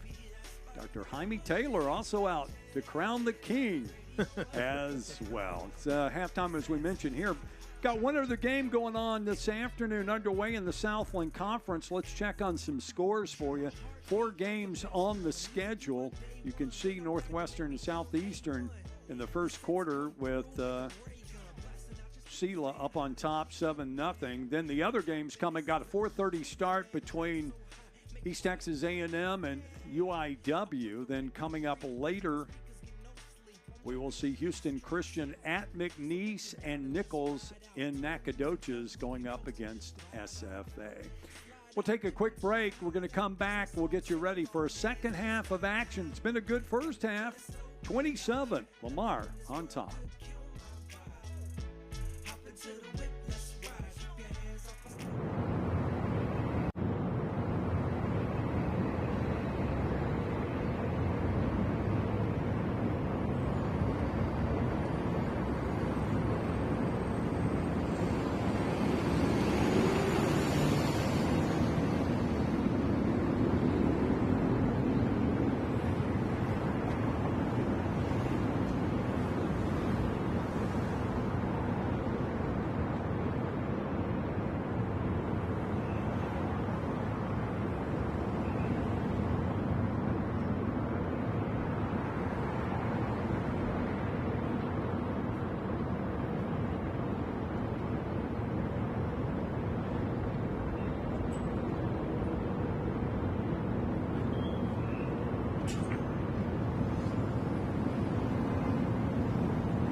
Stadium on the campus of Lamar University. See the crowd out for homecoming.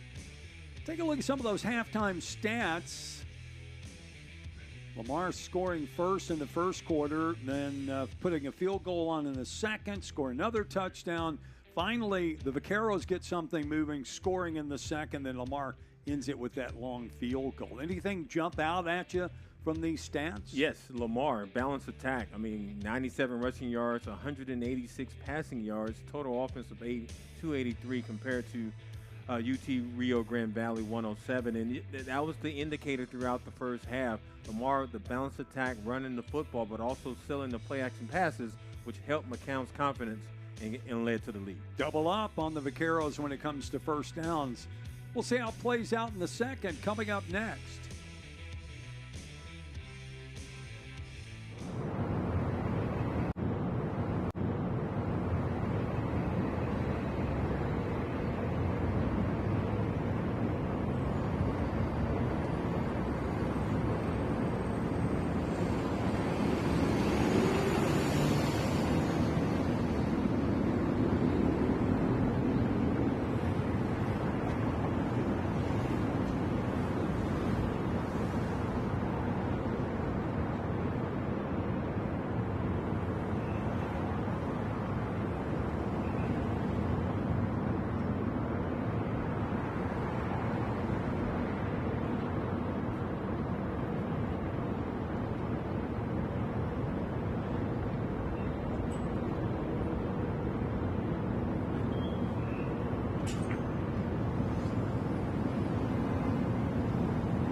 The Southland Conference now finding themselves in top 25 polls. You've got Southeastern Louisiana coming in at number 22, and then Lamar, of course, climbing to number 17 in the stats.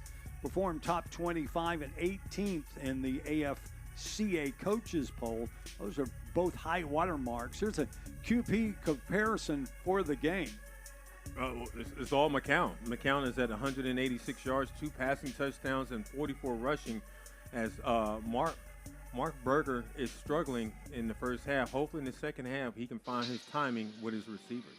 Lamar opens it up by kicking it away and fumbled and picked up at the 5-yard line. Marcus Hurd Jr., not where you want to start your offense. if you're the Vaqueros. Let's check in with Bob Slovak down on the sideline. Bob? All right, Dan, I just got through talking to Vaqueros head coach Travis Bush coming back out on the field. I said, what kind of adjustments are you going to make in this game? He says, well, both the same on both sides of the ball. We've got to start winning the line of scrimmage. He says Lamar is dominating both on offense and defense. They got to do a better job of doing that, and they can get back in this ball game. Dan? All right, thank you, Bob. Travis Bush, of course, first head coach for UT Rio Grande Valley football program. 14 years of Division I, also a very successful career in the high school ranks here in the state of Texas. But building a program from scratch, totally different. In the end zone, finally coming out. I thought we were close to having a safety there before Eddie Marburger steps up and is tackled at about the 7. Yeah, Marburger had the ball in his hands a little bit too long. Lamar just not getting to him. Watch this here in this replay. Marburger, play action pass. Here comes the pressure right there. We thought he was going to go down for a sack, but Marburger gets a chance to fight for another down. 2nd and long. Going to give it to the first and only back through. Good tackle coming up is, I think it's going to be probably first person there. I was just looking to see before I say anything, but I think it's going to be probably Braden Faulkner, the linebacker. Faulkner number comes 17. In. Watch right there. Boom. Faulkner cleans them up, and also give credit number 20 as well for Lamar. Kevin Thomas Jr., a senior out of Lake Charles, Louisiana. Trying to run something to get anything out for the first down. Almost running for his life that time as Marburger. Almost is an understatement, Dan. I think he was running for his life. Well, he got wrapped up, fell under a pile of red jerseys. Yeah, Marburger. One thing you don't want is Christian Booker falling on you at 6'3", 291. Yeah, Marburger was fighting for his life, trying to get the first down, and bullets was flying at him. Keep an eye on Lamar's special teams. They have been known to block a few punts. Watch the outside edges. Dillon gets it away. Going to be taken fair caught at the 42-yard line by Fusilier. And that's where Lamar will go to work. First possession of the second half.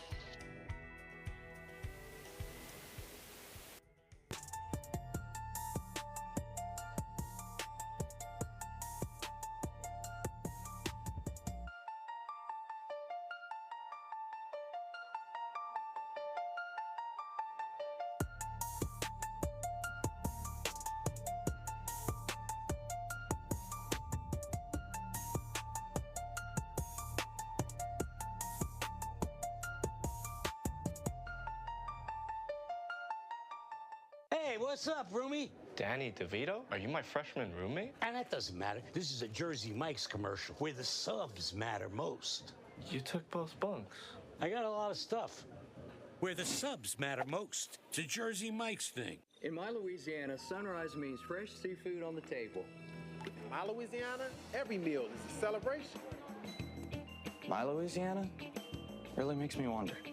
Ours is fast! With real-life swamp creatures! In my Louisiana, music is a way of life.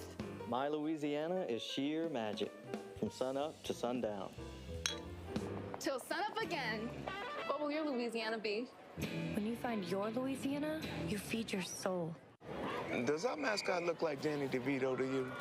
That doesn't matter. This is a commercial for Jersey Mike's, where the subs matter most. Yeah! Ooh. Focus on the subs. Where the subs matter most. It's a Jersey Mike's thing. Welcome to Casati Pines at Coshada, nestled in the natural wetlands of southwest Louisiana, on 65 acres of Looking Glass Lakes, surrounded by stately pines and live oaks. It's an experience unlike any other. A challenging 18-hole par 72 championship course, 6 sets of tees, and a unique 19th tiebreaker hole. Ranked the 18th best golf course in the USA by Golf Advisor. Casati Pines at Coshada in Kinder, Louisiana. Louisiana's best bet.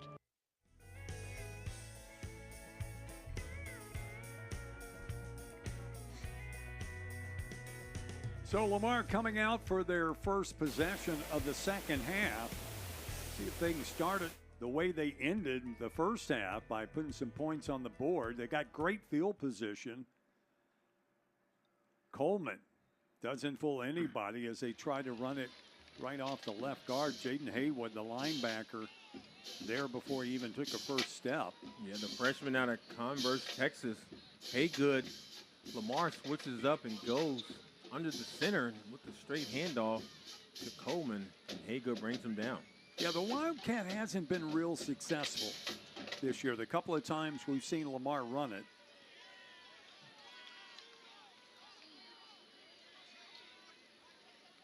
See Aiden McCown talking to Coleman in the backfield.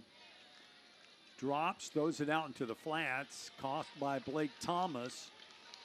And he is smothered by white shirts. And again, if you're UTRGV, you've got to come out and establish, okay, our defense has made some adjustments. You're not going to get the easy shot anymore. No, you're definitely not going to get the shot anymore. And looks like we have a flag on the play as well. After the play was over, unsportsmanlike conduct, number 73, offense, his first 15-yard penalty. The down counts. That's painful. That is Cortez Winslow, 6'4", 304 sophomore out of Houston. Can imagine by now it's pretty heated up front. Oh, definitely heated. You can see him coming in the pile, ripping off the players, trying to get the players off. Trying to get down to his guy. That's kind of unusual to see, and it's sportsmanlike, but okay. I don't know what was said when he was picking him up. Coleman taken down pretty easily that time by number 58 for the Vaqueros. That is going to be Mata, who heads for the sidelines with a fourth down coming up. Fourth down and forever. Not a bad series defensively for Great UT, series. Yeah, UT Rio Grande Valley. I thought they came out focused after halftime, and it showed in that first series there defensively. And again, telling you we made adjustments. It's going to be different this half. So back for the punt, Mason Stallings, the freshman from Frisco, kicks this one away, takes a bounce at about the 30, and then going to call it out, though. A little bit further up, looks like at about the 35. Another flag. Sparks flying upfield. Yeah. Body language would tell me it's probably going to be against Lamar, but we'll wait the call. After the play was over, personal foul, number 9, kicking team. That foul will be added to the end of the kick. First down. Matt Beck, our referee today. David Burnham, the That was umpire. unsportsmanlike conduct, his first of the game. So that will cost Lamar, again, tacked on to the end of the play. So that's going to put them in good field position right at the 50 for their second possession here in the half. Yeah, if you're Lamar right now, you got to be frustrated with the penalty, especially you had one on offense with Winslow. Then you just come with special teams and pick up another penalty. But they get pressure on the quarterback. Marburger trying to escape the clutches of Christian Booker and goes down because right behind him is Keytron Simpson. Yeah, watch this play here as the penetration comes up the middle.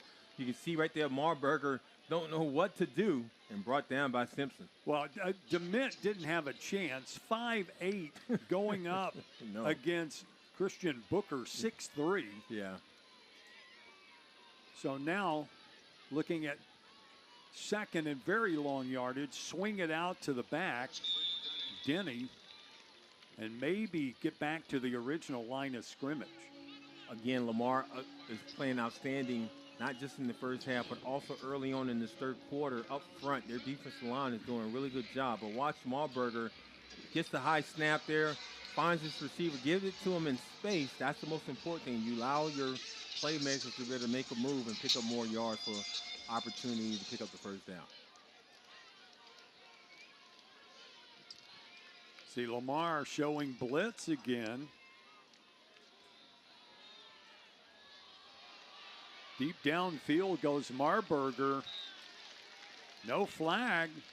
Hamrick, Southland Conference Player of the Week.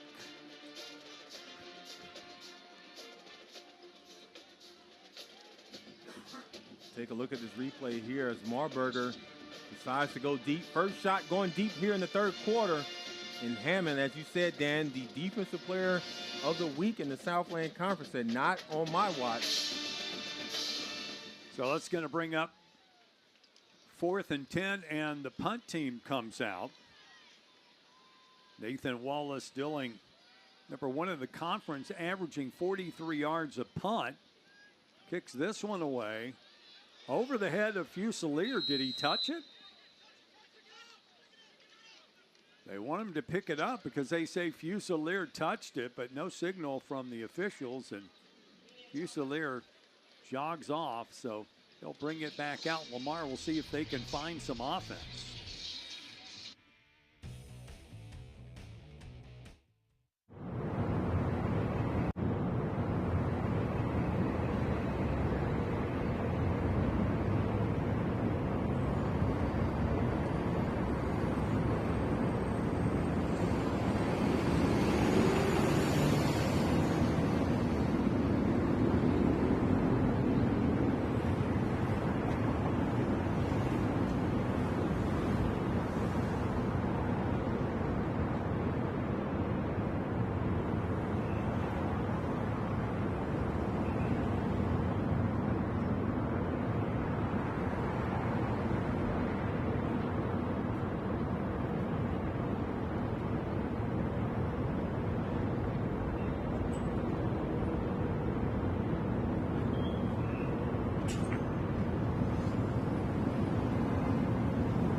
For homecoming here in Beaumont, where their team has the advantage 27 to get this third quarter started.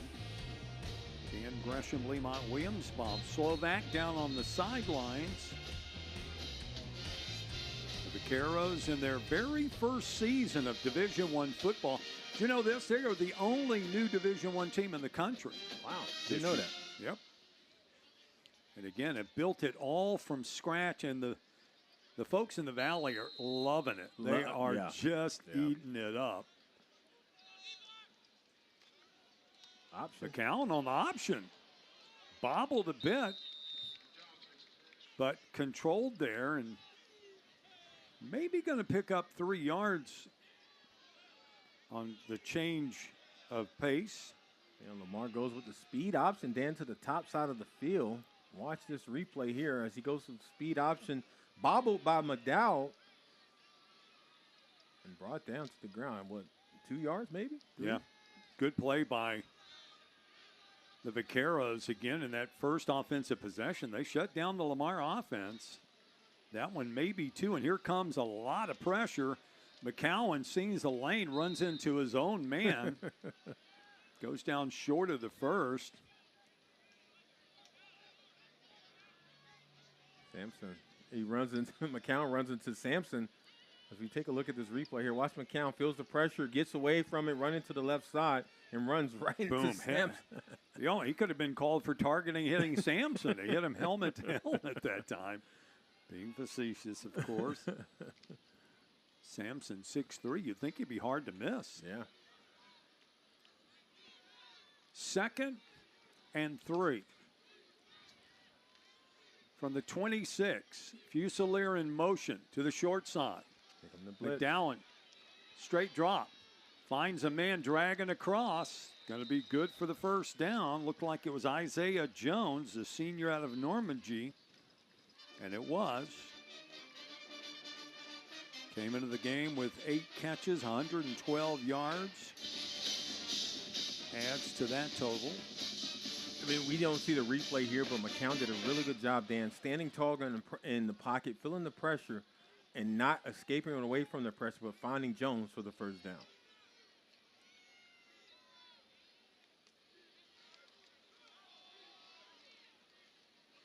Going to pick up maybe 5 yards right up the middle, going off the left side. Again, credit to Lamar's offensive line. It's a big line. I mean, you're talking about 304, 326, 306, 317, 305. So well over 300 pounds across the front for Lamar. And they are taking advantage of the Vaqueros to this point. Very experienced offensive line as well. Coach Rosamano absolutely talked about early this season about guys with over 15 snaps per player. Well, you're talking about 3 seniors, a junior, and 1 sophomore. A little hesitation that time, doesn't provide much for Robinson, but maybe picks up 2. It's going to put him in a 3rd down situation. And what we're seeing so far at the halftime is Lamar is being very conservative and not overdoing it offensively. They want to be able to just continue to control the clock like they did throughout the first half, time of possession, but also be conservative offensively with this nice lead here, 20-7. Of course, you wouldn't think they'd be hesitant to pass since McCowan's 15 of 18. Out of the shotgun, looking for 3 yards. Fake the run, but McCowan's going to have to get it himself if he's going to get it. And he finds room down the sideline. Scoots out at the 49 of the Vaqueros. So nice pickup. Unbelievable play there by McCown. Watch this here from the sophomore. Gets the play action going. Doesn't like it there and said, well, let me turn around and find some more running lanes. Picked up the first down and more for the Cardinals. Yeah, completely reverses his field. Pete Rosamondo says he may be the 2nd fastest man on the team. Again, the redshirt sophomore out of Rusk. Hands off to Coleman. Coleman fights his way for maybe 5. Yeah, and at this time, you got to feel like, UTRGV's defense a little beaten down. I mean, they've been on the field a long time here. You come off for 3 and you got to come right back on. You've been there, I've been there. It catches up to you pretty quick. And definitely, and we're still in, Southeast Texas right now is still 80 degrees plus. So it's like, it's hot and humid, and you're sucking wind as, you've been on the field for the majority of this 3rd quarter. Yeah, it's not about conditioning. It's about the conditions. Straight drop looked like he was looking deep. Never had a chance, though. Coming up to make a big play that time as Haywood, the linebacker, we've said his name a lot, had 11 tackles against Houston Christian 2 weeks ago. He's got to be getting close to that again today. Yeah, the freshman Jaden Haygood, 6 foot, coming in and bringing down McCown. But it was just, that was just a situation where you got more coming than you have bodies to block. Absolutely. And, he got a clear lane and took advantage of it. Now it's going to be 3rd and 16. Oh, wow. Threw it into traffic, intercepted, coming back the other way. T.J. Neal, the redshirt junior out of Wichita, Kansas. Tip drill. Oh, there you go. Money. The money ball. McCown right there, play action, trying to force it in the middle to Isaiah Jones. Jones gets his hands on it And right into the hands of Neal. I don't know that you could have done much better than that. He threads the needle, hits Jones, and he just doesn't hold on to it. Well, it's very, very tough going across the middle. And as Absolutely. you saw, Jones felt the pressure, got his hand up for the football, but couldn't bring it in. Give credit to UT Rio Grande Valley's defense for the first turnover. Stop the drive, take the ball at the 50. Try the sweep. Lamar more than enough to make the stop. Just pursuit catching up. And there it goes. Dement to the sideline after the carry.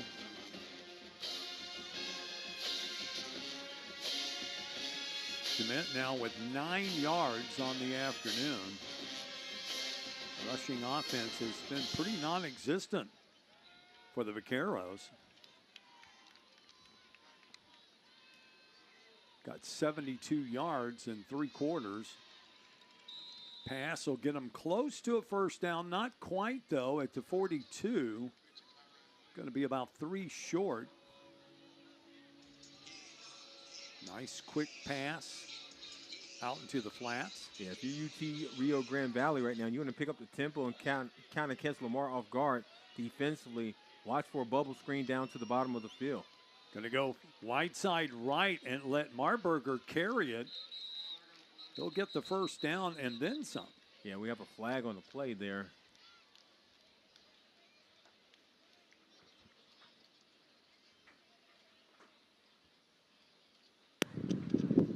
Illegal formation, more than 4 players in the backfield, offense, 5-yard penalty, they're down. Oh, that's what gives offensive coordinators nightmares right there, huh? Yeah, you see too many guys line up in the backfield trying to catch Lamar off guard as UT Rio Grande Valley try to pick up the pace with Marburger going to the quarterback keeper to the right side, but that play is negated. I mean, you shoot yourself in the foot. You just gained a first down. Now you got to come back. It's 3rd down again, and not just 3rd and 3. Now you're looking at 3rd and probably 7.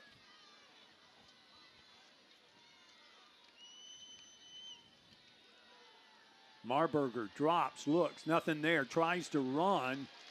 Lamar makes the stop.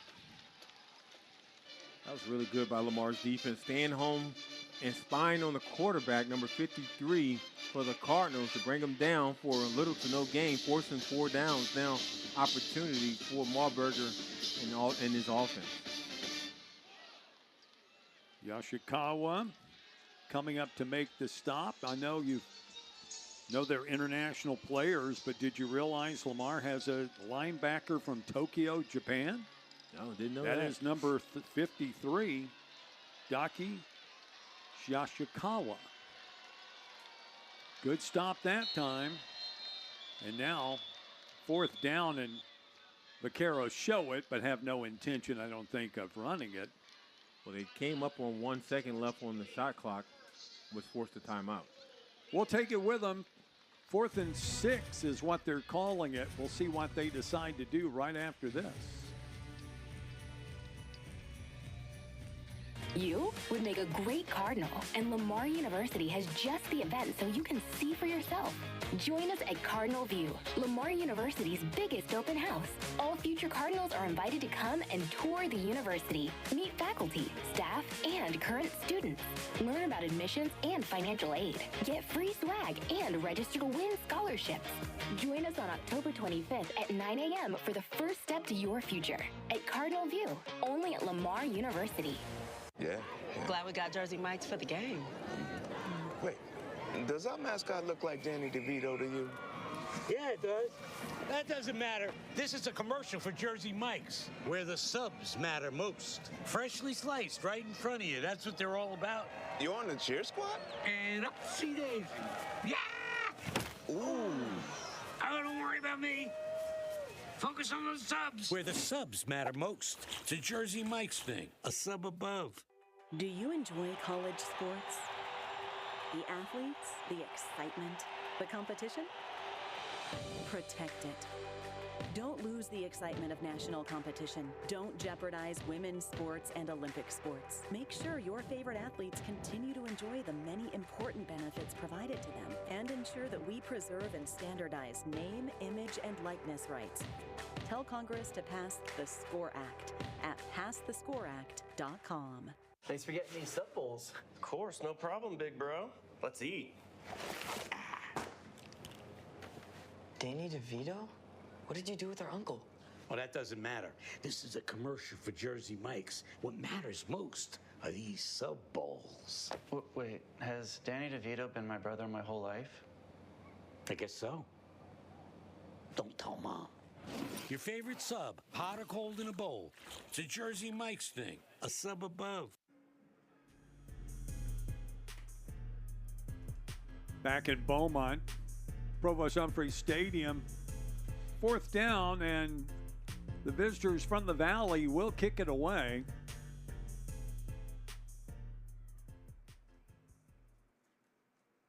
Punts end over end. Fusilier's going to let it fly over his head. That may stop. It does. Bounces backwards. They're going to touch it down at about the 1-yard line. Great kick and bounce. Played in favor. Yeah, Nathan Wallace-Dilling just punted it end over end, and it just had the right English. Here's another look at it. So touchdown at the 2-yard line. That's where they're going to call it. Little breathing room for Lamar. Yeah. You may have to step under for this snap if you don't want to be in the end zone. Always makes coaches a little bit nervous. Of course, just want to get it out, keep the ball in your hands. Don't give it up. And give us a little breathing room. That's Coleman's job. But everybody else on the field knows that too. Yeah. So let's see what the Vaqueros defense does. Coleman. Still pushing. He fumbled, and it's going to be UT Rio Grande's ball, but no show from the officials yet. I don't think so. By contact, 2nd down. He was down by contact. I knew Lamar's going to go quick on that one. They don't want to review. But here it comes anyway. So now let's get a look. Oh, no. He had the ball was out of his hands. By contact. The previous play is under further review. I think he fumbled then. I think he did too. We'll take a break. We'll come back and we'll see how the officials sort it out. You're watching Southland Conference football on ESPN+. All right. We'll stay here and we'll see what happens.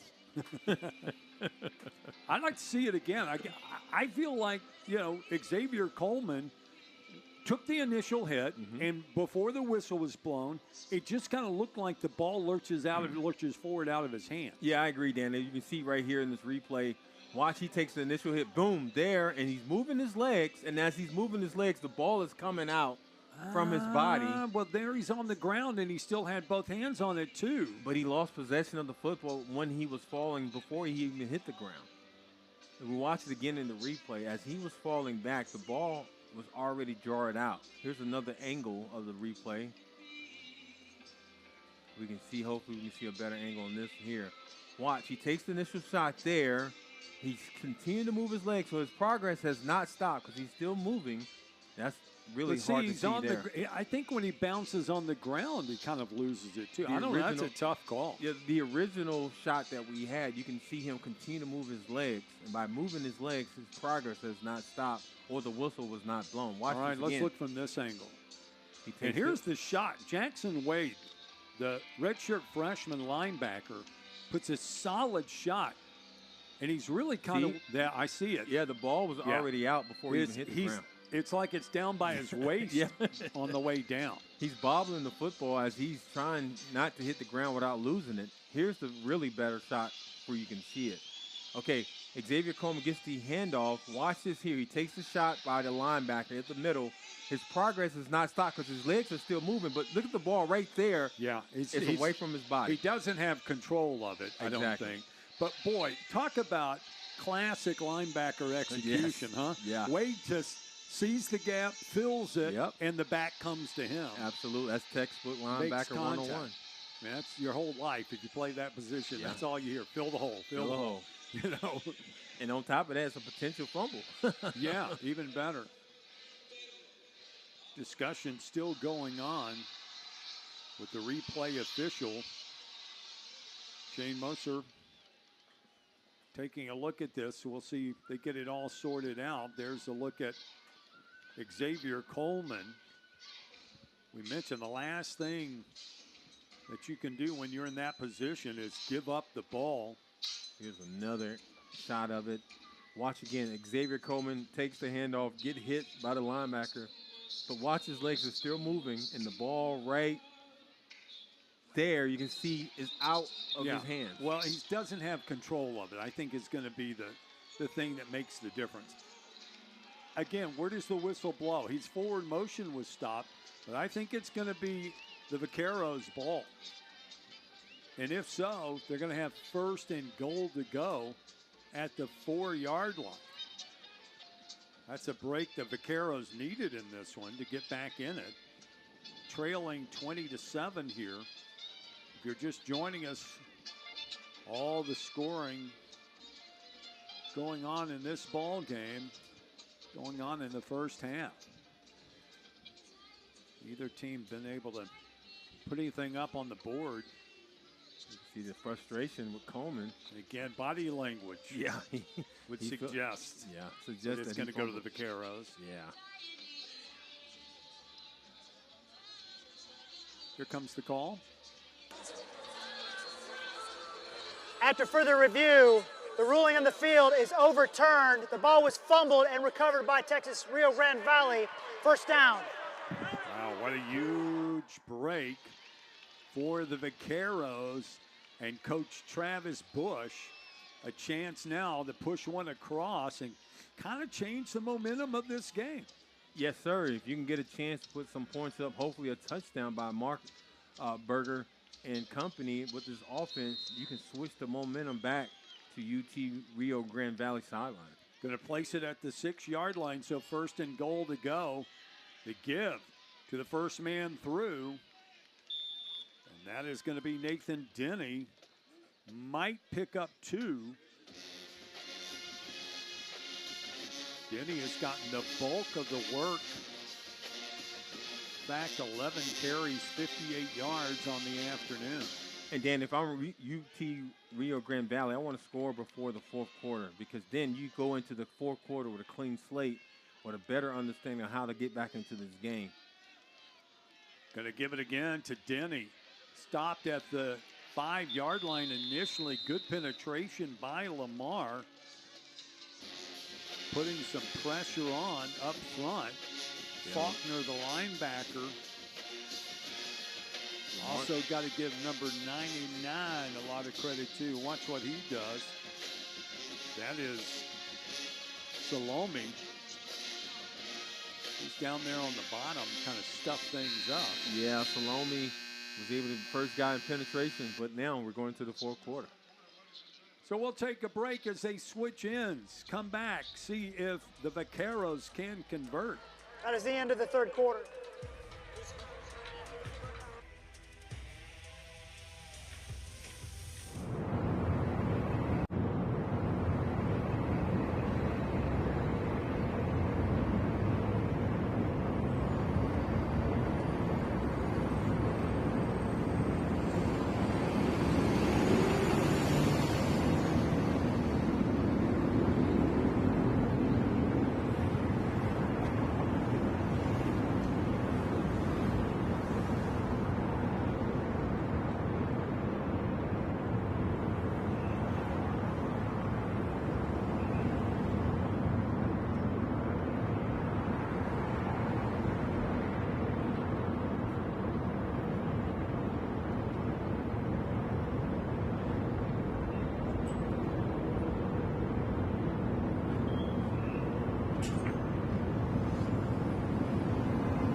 5 here in Beaumont.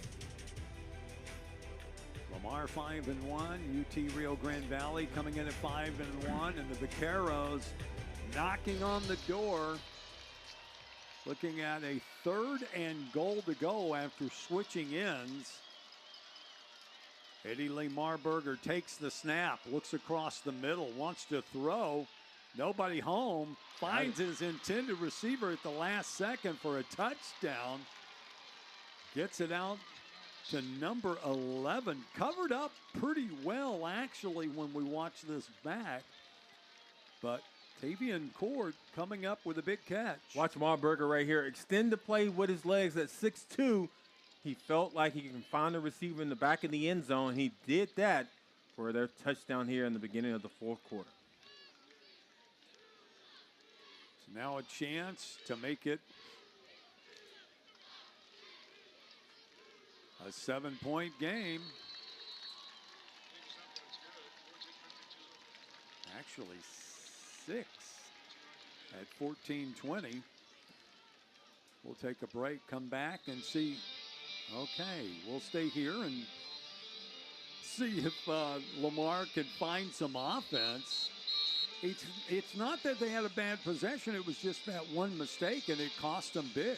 Yeah, that one mistake, a.k.a. the turnover, was big. At the 2-yard line. 2-yard line was definitely a big setback for Lamar. And, you know, if you're Lamar right now, if Coach Rosamando, you got to get a little bit more aggressive here, especially in the 4th quarter. At times at home, it feels like they can go to sleep offensively just playing conservative football. But you got to get back to what you was doing, executing in the first half, and that's play action pass and getting McCown confidence on each and every play with the balanced attacker running the football. Wow, it's really impressive. You look across the way and you see the number of orange-shirted they travel fans well. that have showed up. I mean, the drive from the Valley ain't easy. No. You know, you're probably talking 5 hours probably for a lot of them to get here, if not longer. But they are big believers. Ouch. Going to be in another bad Ruling way. on the field, the returner caught the ball at the 5-yard line and stepped out of bounds. First down, Lamar. Let's check in with Bob Slovak standing down on the sidelines. Bob?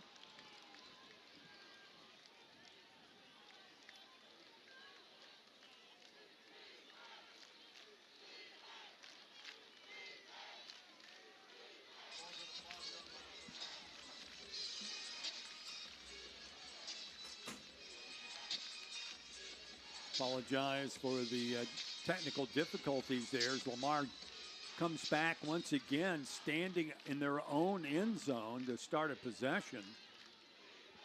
Hayden McCowan, who's had an excellent afternoon, he's going 5 of 19. Can't do that. Again, Lamar tries to stretch it out to the tight side. LaDamon McDowell upended by a lot of white shirts. Yeah, Dan, McDowell, the freshman, made a freshman mistake there. You got to run north and south, especially when your back is against the wall with the goal line. He continued to run east and west, which allowed the defense to pursue him and be able to bring him down for no gain. Yeah, good play by Jaden Wincher up front, number 90. Just kind of strung that out a little bit along for everybody to catch up and pursue. You know, the problem is, too, Lemont, when you have something like this happen where, you know, you have a turnover, turnover leads to a score, then the ensuing kickoff, you wind up in the shadow of your own goalpost, you're going to give them good field position again. Either way, yep. And, you know, when you can't get more than 2 yards a carry or 1 yard a carry.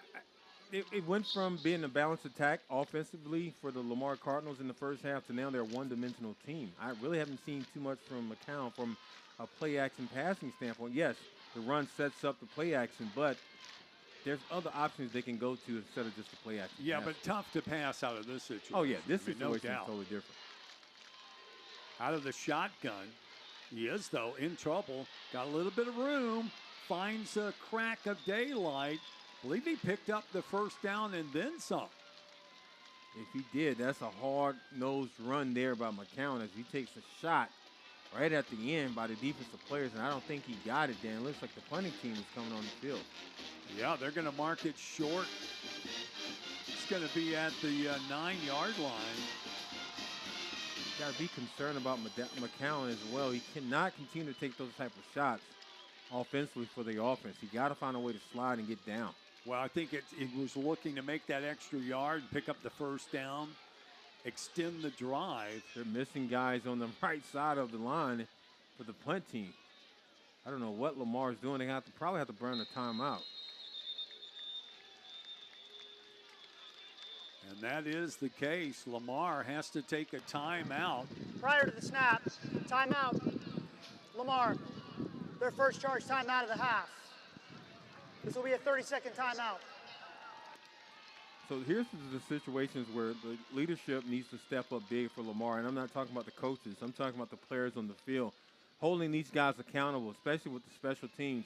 If you know you're going up to punt the ball, you guys have to have, hey, special teams, let's get ready to go, right, to be able to have everybody on cue to be able to run on the field and not burn a timeout like we just saw. So Lamar will take the 30-second timeout, then they'll have to come and punt it away. Now the real question is, how much confidence will that Vaquero offense have after being able to put 7 up on the board here in the second half? And also, like you mentioned earlier too, Dan, really good field position based on this, without the kickoff, punt return. Yeah. I mean, even if Stallings gets a 50-yarder off, you're in great field position if you call a fair catch. Because he's going to wind up punting it standing almost on the goal line. Don't know what's got an official issue going on here. Maybe a clock issue. The previous play on third down is under further review. Okay, it's under review. We'll let them take a look. We'll come back, let you know what they decide right after this.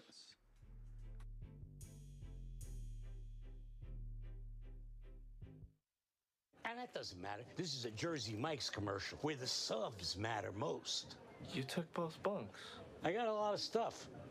Where the subs matter most. It's a Jersey Mike's thing. In my Louisiana, sunrise means fresh seafood on the table. My Louisiana, every meal is a celebration. My Louisiana really makes me wonder. Ours is fast! With real-life swamp creatures. In my Louisiana, music is a way of life. My Louisiana is sheer magic, from sun up to sundown. Till sunup again. What will your Louisiana be? When you find your Louisiana, you feed your soul. Does our mascot look like Danny DeVito to you? That doesn't matter. This is a commercial for Jersey Mike's, where the subs matter most. Yeah! Ooh. Focus on the subs. Where the subs matter most. It's a Jersey Mike's thing. Welcome to Casati Pines at Coshada, nestled in the natural wetlands of southwest Louisiana on 65 acres of looking glass lakes, surrounded by stately pines and live oaks. It's an experience unlike any other. A challenging 18-hole par 72 championship course, 6 sets of tees, and a unique 19th tiebreaker hole. Ranked the 18th best golf course in the USA by Golf Advisor. Casati Pines at Coshada in Kinder, Louisiana.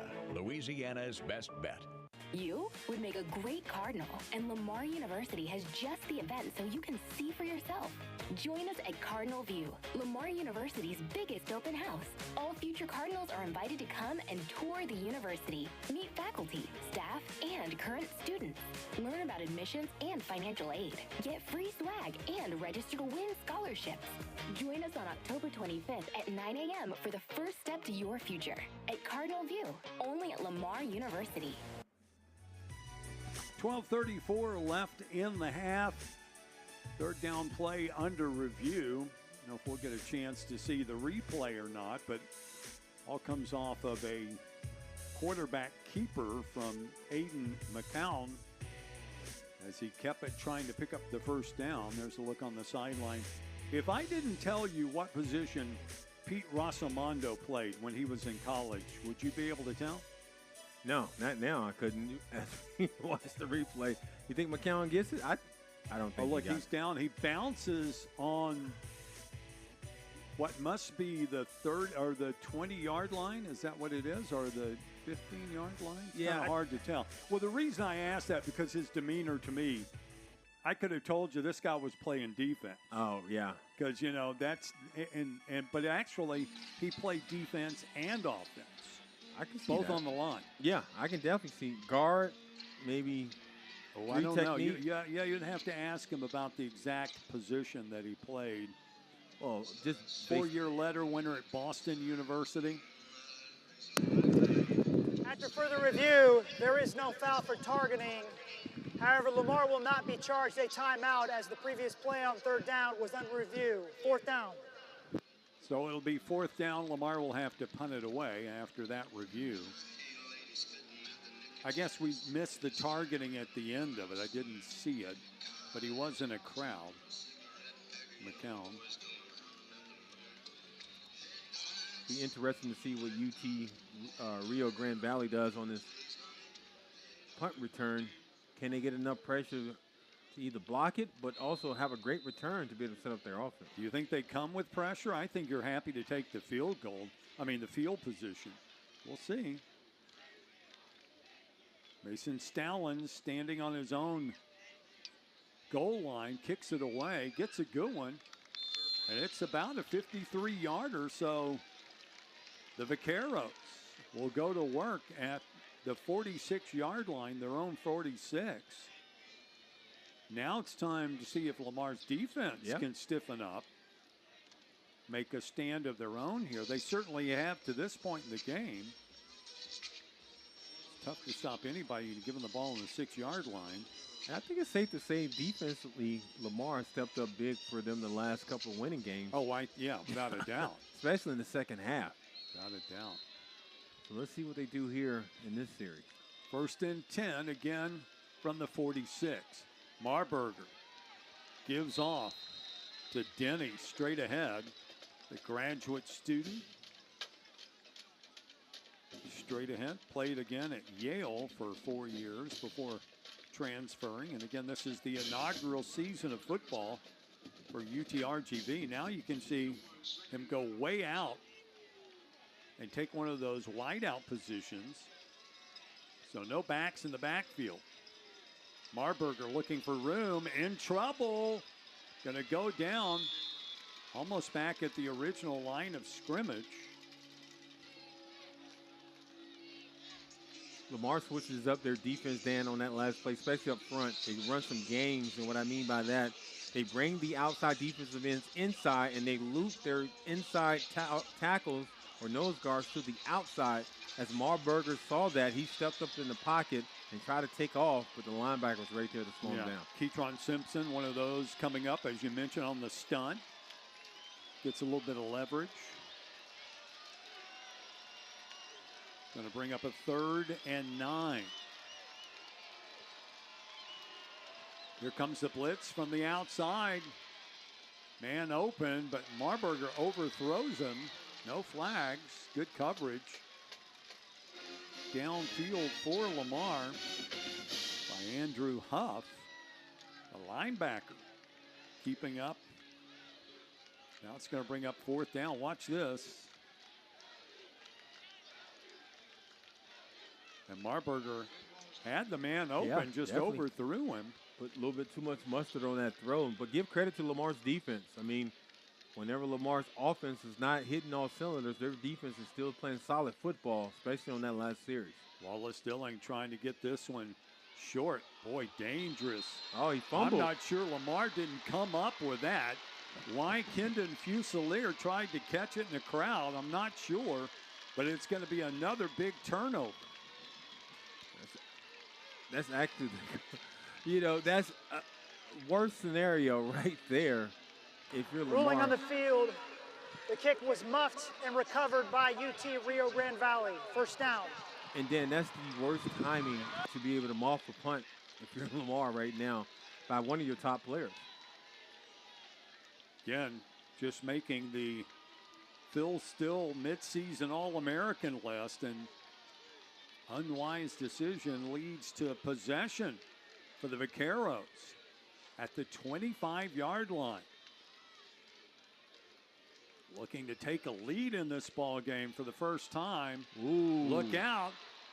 Tough running by Denny. I mean, this guy is 5'10", 205. And he just takes off through the middle. Hard-nosed running. Yeah, his leverage helped him on his last play. Watch this here as he gets the handoff, leaning forward, always helped, and a face mask opportunity. Yeah, nobody saw that one. Was not called. Get it again, bounces it outside, still got room. Upended.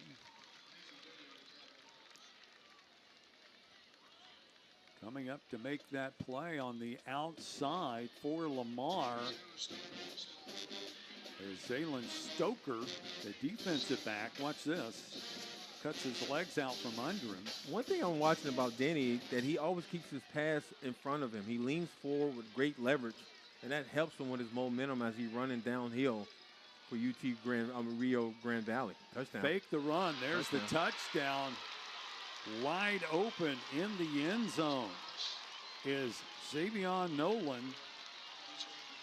Second in the conference in receptions, and now the Vaqueros with a chance to take the lead. Points off turnovers right here. Play action pass by Marburger to be able to find his receiver off the play action for the touchdown.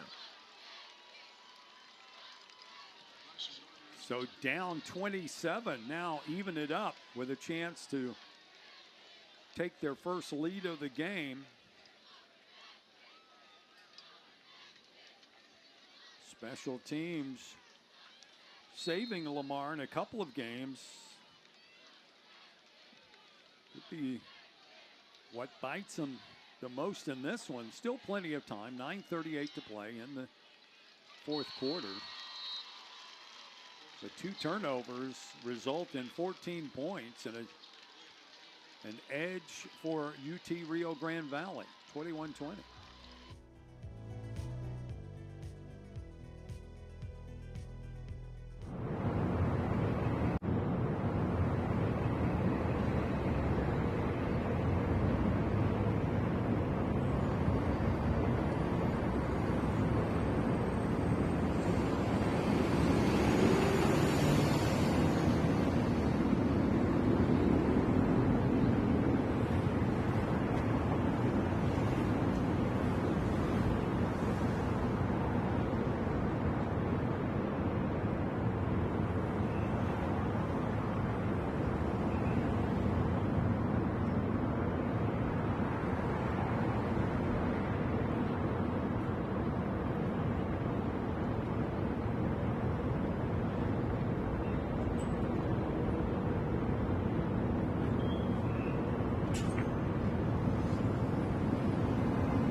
Later, the Vaqueros from the Valley.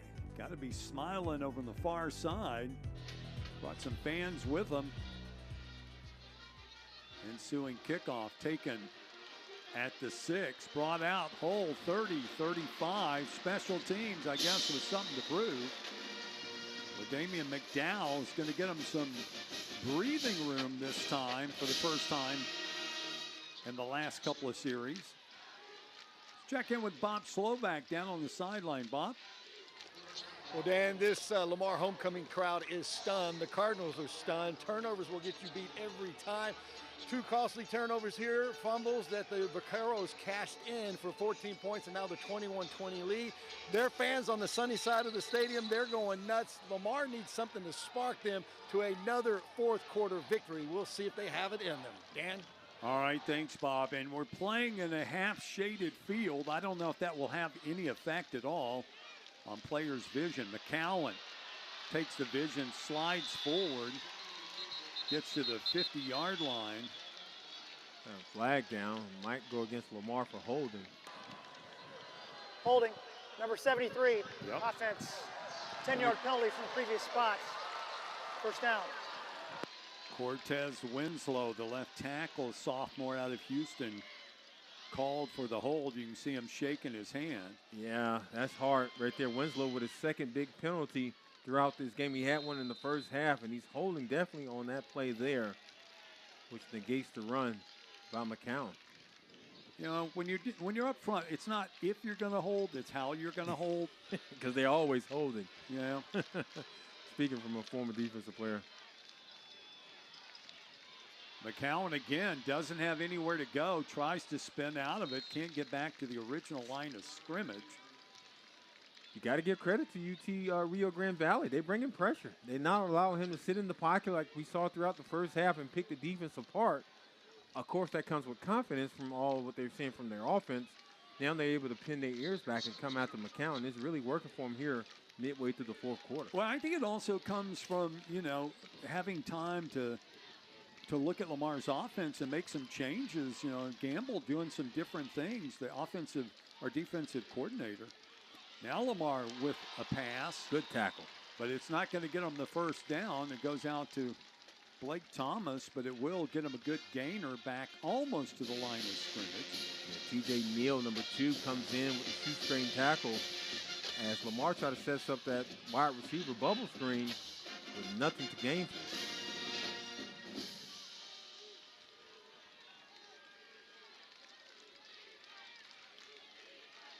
Third down.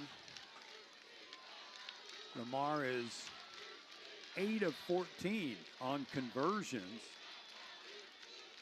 Cowan sends a player in motion, deep drop. Once again, being hurried, bounces off. And you do that often enough at this level, somebody's going to hurt you. I mean, that's just the reality of the game. I mean, he's taking a lot of big shots, especially in the second half. He's very doable. I'm talking about McCown, but you do not want to continue to see your quarterback take those hits. Well, and I think that's the difference between, and he knows this by now, 3 years, but really his first year of playing, you know, on a regular basis at the D1 level. It's a little different in high school. You can do that and get away with it. But you come up to this level, and somebody's going to make you pay sooner or later. I mean, it's unfortunate he's all the offense right now for Lamar, so he has to do what he has to do to keep his offense on the field. And that's exactly right. Nice punt and a nice cover. So the Vaqueros will have to go from their 16. Media timeout on the field. We'll be back with more. Again, 21-20. It's a good one. Don't go anywhere. Southland Conference football on ESPN.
under 7 to play here in the fourth quarter. They lose a couple on that first down.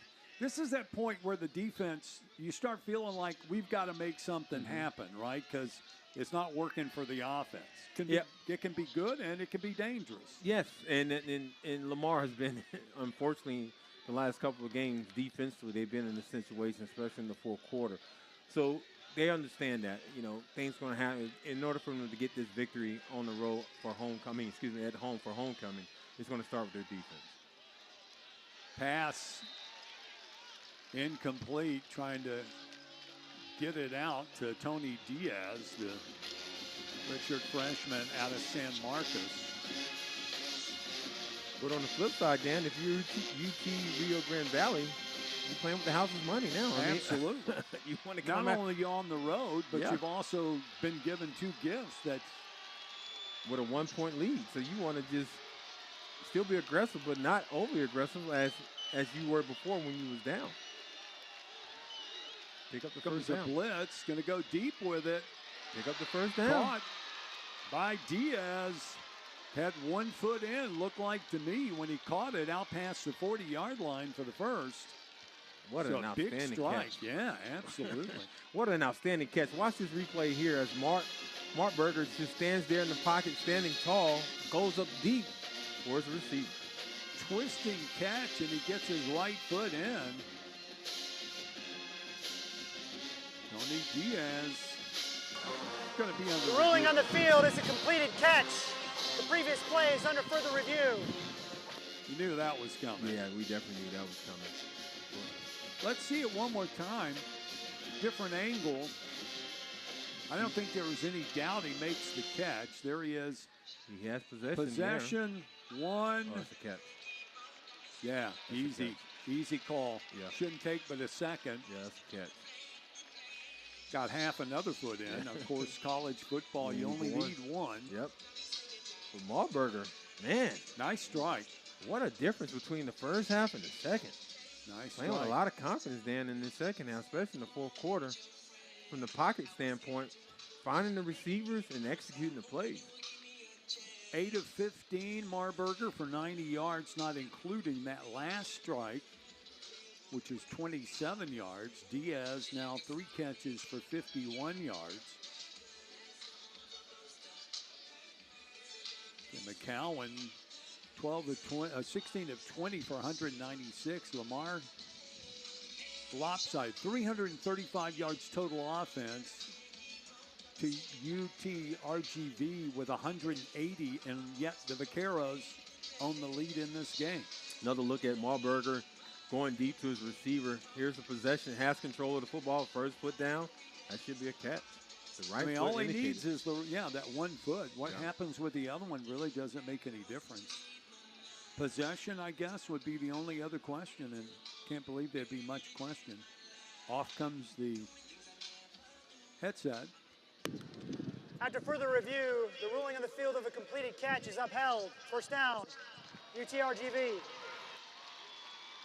We knew this was going to be a good one. You just never know what the ingredients are going to be that makes it a game. That's whether it's a close game or not. And this one, the Vaqueros have taken advantage of every opportunity they've been given. And they've been given some pretty good ones. Yeah, those 2 turnovers really was big for them to be able to get the momentum and get back into this game. Flores in motion. The give is to Denny.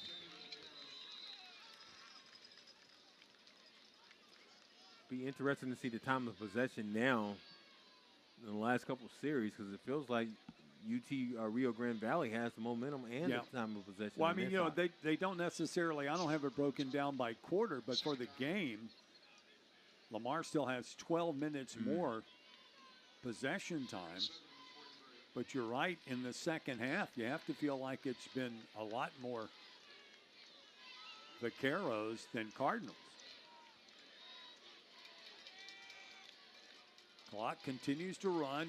5 minutes left to play. Denny slides down, of course, unlike the NFL. You can't get up and run. You're down. Once you're down, you're down. C.J. Miller, the sophomore from Anna, Texas, linebacker coming in to make sure he didn't go any further. Just tried Watch to cut. the cut. Yeah. You know, the black stuff comes up. You can definitely see the cutting from there and lost balance. So that's going to bring up 3rd and a long 10. Lamar going to make some massive defensive changes, I'm sure, trying to put a little pressure on, but at the same time, also kind of a nickel defense, if you will. Huge 3rd down here for Lamar's defense. Don't want to give up the big one. Ooh, there comes Christian. He's still up. Coming up big that time for Lamar. Yeah, I really think it was the front line that made the difference. Watch the push by Christian here coming up. Actually from the outside. It's going to be Andrew Huff, the linebacker, came back around, got behind the containment, and takes Marburger down. It was all Andrew Huff. I mean, the junior out of Stafford, Texas, brought the outside pressure, much needed pressure, to force the quarterback to step up in the pocket for the sack. Outstanding, Mike linebacker. Fusilier going to watch this one bounce, I'm sure. Nope, picks it up. Off to the races, Fusilier.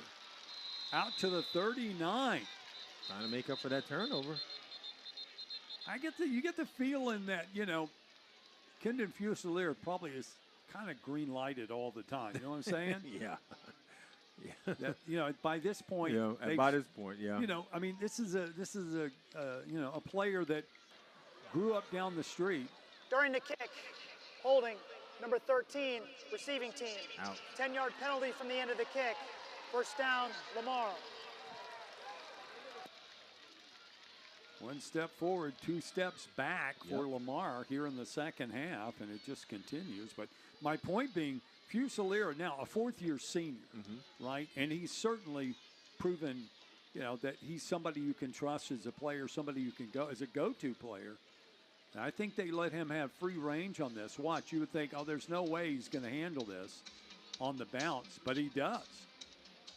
And luckily for him, he was able to hold on to the football this time around instead of fumbling it. And if you're McCown right now, Dan, it's time. It's go time. It's time for you to step up with 3 minutes and 21 seconds to go. Let's see what the sophomore can do. What can he cook up? The offensive coordinator's got to open up the playbook. But you don't have to take it in big chunks. He's in trouble now. Ooh, good Finds move. some running room, still going, gets out past the 20. Had a couple open receivers, but looked them off the back out of the backfield. Still manages to. Officials timeout, injury defense. I don't know. Do I see a little limp there in that gate? I'm not sure for McCowan. He has taken some shots today. He's definitely taken some shots, and that's consistent with the running. I mean, he's been running just like this, standing in the pocket, doesn't find a receiver down the field and takes off. That's been the MO for the Lamar Cardinals offense for the last couple of series. And he's been taking hits on the lower extremity of his body, especially around the leg areas. But he's a tough individual, though. He's going to keep fighting. So, again, I think probably cramping part of the problem. Hank Philomar, the junior from Orlando, taken off the field. There you see coach and quarterback having a conversation. I'm sure it's what did you see? I know last week he gave them pretty implicit instructions, and he did a good job of following them. Tries to get it out. Flag on the play. Looks like he was trying to go to Jaden Gerard, the big wide receiver from Tampa. Dan, I think Lamar. Offside, number 93, defense, 5-yard penalty, first down. Yeah, I was going to say, I think Lamar wanted to take advantage of the offside call that was pending because they wanted a free play. Yeah. So take a shot down the field because you know it's an offside call. But you got to also remember, too, Dan, they're not really forced to go for a touchdown if they move the ball down the field because they have an excellent kicker in Woodward. Like, he hit a 53-yard early. Underthrow. Gets it out. Finds Devin Gibbs. Going to be enough for another first down to move the chains. And again, eat it up a little bit at a time. Get yourself down there where you can get into field goal position. And that's not going to do it. Coleman met at the line of scrimmage. He's going to wind up losing a couple of yards. No, when you asked me earlier in the game, what can UT Rio Grande Valley do to get back into it, I said they had to make Lamar one-dimensional. They definitely is doing that in the second half, taking away the running game. Good coverage downfield. He just lobs this one to the sideline. And there is no foul for intentional grounding. Number 0 was in the area. Third down. There's that previous play, and boy, talk about being manhandled. Jamarcus Anderson just looked like steer roping or something, calf roping. And the thing about that too, Dan, is like he knew he had the penetration, just stared down Coleman the whole time. So here, McCown's changing the play at the line of scrimmage, well, from the shotgun position. Looks over to the sideline, gets the play. Comes the, wow, McCowan. He may not get up from that one. Spun all the way around on the hit. He's hurt. He's been taking some hard-nosed shots, Dan, the last couple series. And you know he likes to be Officials Superman. timeout for an injured player, offense. But he's human as well. I think it's his left arm, which is his non-throwing arm, but still. If that's the case, then who comes in? Well, Robert Coleman? Lucas Powell, the freshman from Lumberton? Or do you go with Robert That is the Coleman? 2-minute timeout. We've reached the 2-minute timeout.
Puts Robert Coleman, the senior, back in. He's got to find a way to get a first down, and he does to his big tight end, Devin Gibbs, and the Cardinals are still alive. Can they pull off last-minute magic? Great job there by Robert Coleman. Threading needle to the receiver to his tight end Gibbs for the first down. Remember, Coleman has not played in 5 weeks after being injured. Finds another receiver down at the 45 as Isaiah Jones comes up with the catch. Yeah, Coleman hasn't played in 5 weeks, but he has the experience and the confidence off the bench for the Cardinals. Led the team as a starter the last 2 seasons. Well, yeah, he's been playing quarterback for 6 years at the college level. Makes a catch again, this time to Gibbs. And look at the energy that he inserts into the The offense. field is completed pass, first down. Well, you know as well as anybody, you played. This is a guy that's chomping at the bit, wants another chance. I mean, he came back after thinking his time at Lamar was over, Robert Coleman. Wow, Gibbs looks The hurt. ruling on the field is a completed catch. The previous play is under further review. But again, to my point, he thought he had exhausted all of his eligibility after JUCO playing in junior college in Lamar 3 years. He thought he was done. Oh, yeah, nice catch. Yeah. And he, for all intents and purposes, packed up his gear and was out of town. And a ruling came down, not based on him, but based on another player's appeal, that JUCO players would get one more year of eligibility. Rob Coleman said, I'm back. Yeah, I'm back. And I'm here. If you want me, I'm here. So he loves playing football, and I think he loves the idea of coming in and being the hero here. Absolutely. I mean, you got to think about it, too. Robert Coleman was actually the first quarterback under the Pete Rossomando regime. Oh, yeah, absolutely. And there's a sense of loyalty. There's a sense of commitment to Pete Rossomando. And Coach Rossomando mentioned he made that call. And when he made that call, say, hey, will you come back? He said, yes, I'll definitely come back. Oh, yeah.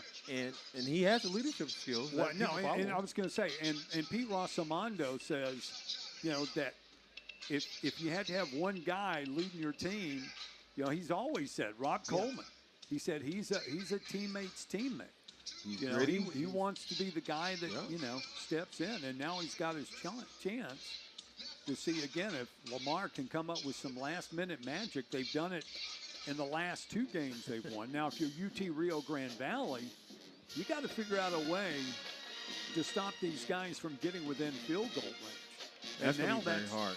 Within 53 yards. That's going to be very hard with Robert Coleman now. Fresh legs, fresh arm. You have to understand, McCown was taking a beating throughout the second half. Robert Coleman comes in with a different perspective for this game. He's going to lead the Cardinals down the field. After further review, the ruling on the field of a catch is upheld. First down, Lamar. Yeah, it wasn't there wasn't much doubt there. 2 feet in. So again, if you're just joining us, this has been a wild one. Lamar taking a 20-7 lead at halftime, and then no score in the third quarter. In the fourth quarter, 2 turnovers gave UT Rio Grande Valley great field position, and they capitalized on both of them and now hold a 21-20 lead. Looking downfield over the head of his intended receiver as he tried to get it out to Isaiah Jones. The other problem is on these longer passes, knocking the rust off, right?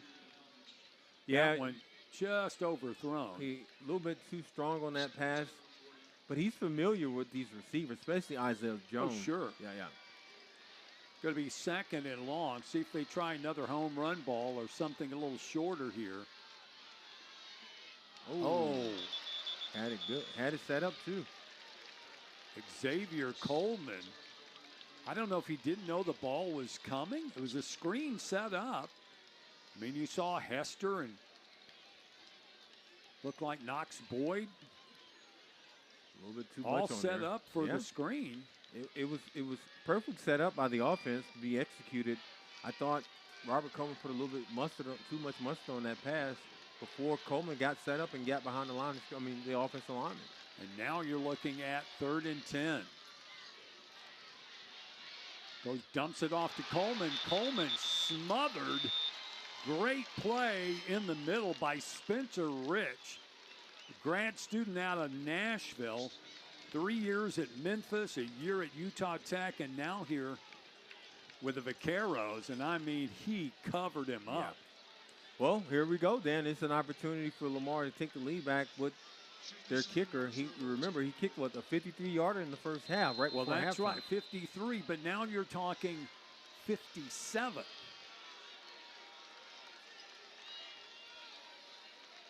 Discussion going on with the officials.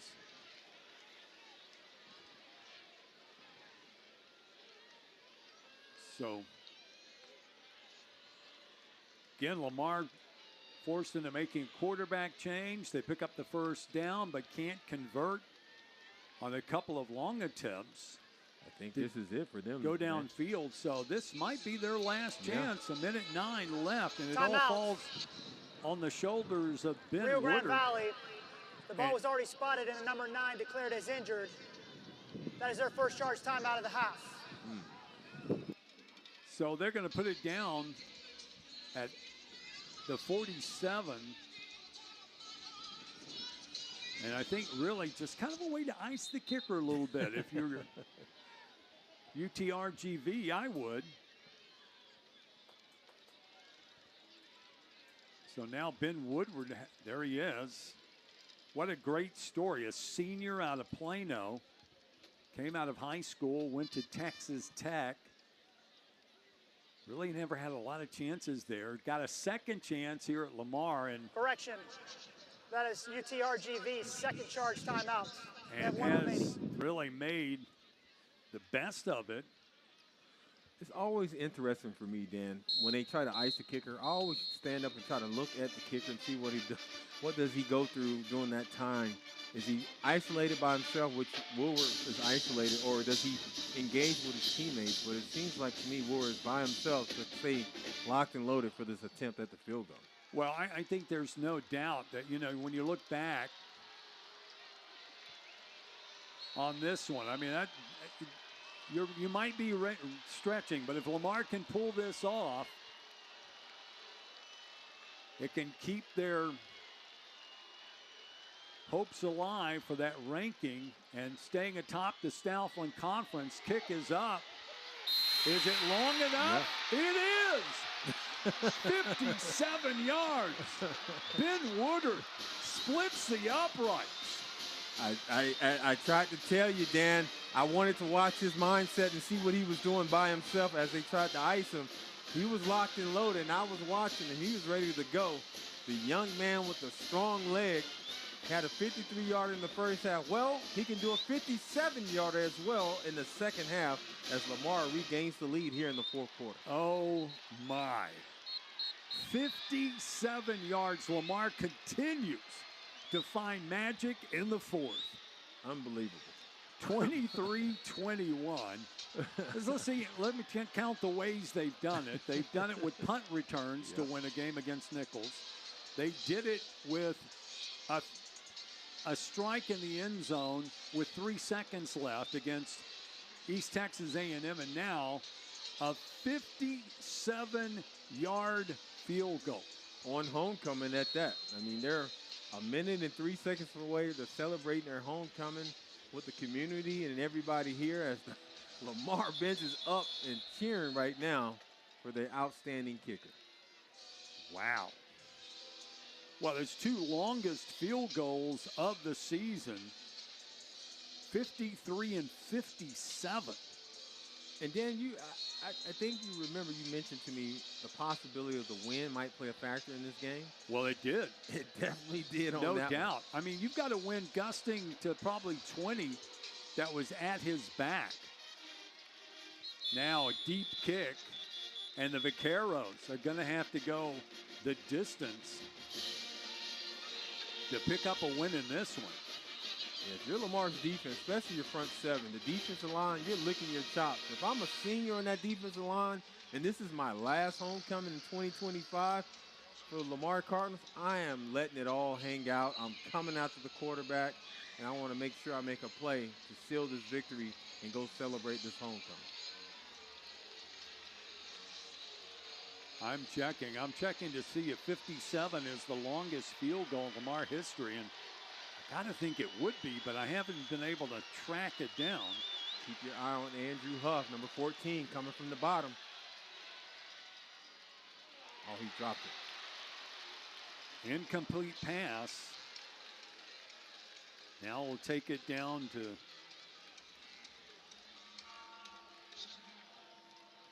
second down, and there's a good look.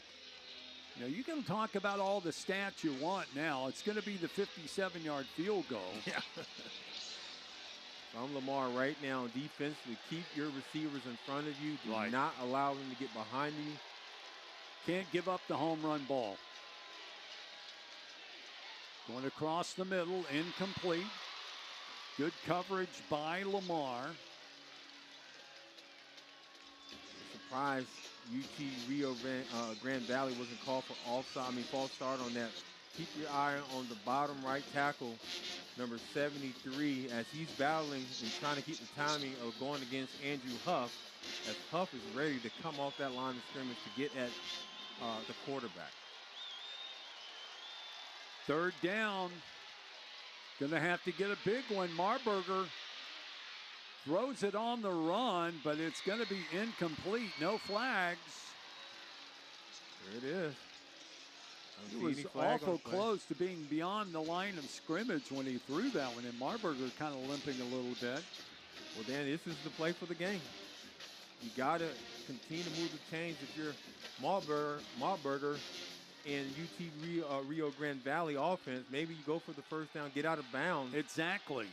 And you still got 44 seconds. Yeah. You don't have to go for it all.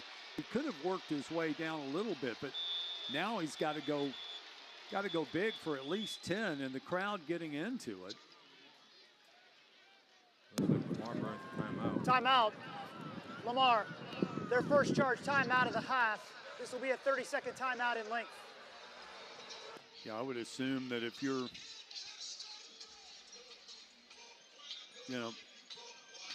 on the Lamar staff, you're like, let's make sure we've got all our bases covered here. Make sure you have Ryan McCarthy saying, look, no gaps, no slips. No doubt. Reassure to your players, especially your secondary, led by Kristen Pugh. I'd rather give up the first down than a touchdown. Again, Lamar looking for its 6th consecutive win. They came into this one 3 shy of tying the single-season school record. 8 games has been reached 7 times in program history, going back to 1957. But they're only worried about this one. 4th and 10. Here we go. Looking deep, trying to find anybody you can. Catch made inbounds, so the clock will continue to run. Big catch by Xavier Nolan. And in order to reset, a spike to stop the clock.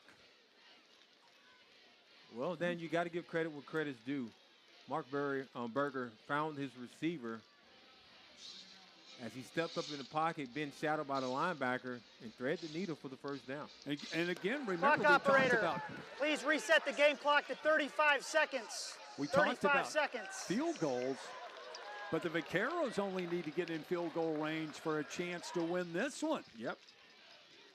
So Lamar needs to come up with a couple of stops as the clock is now at 35.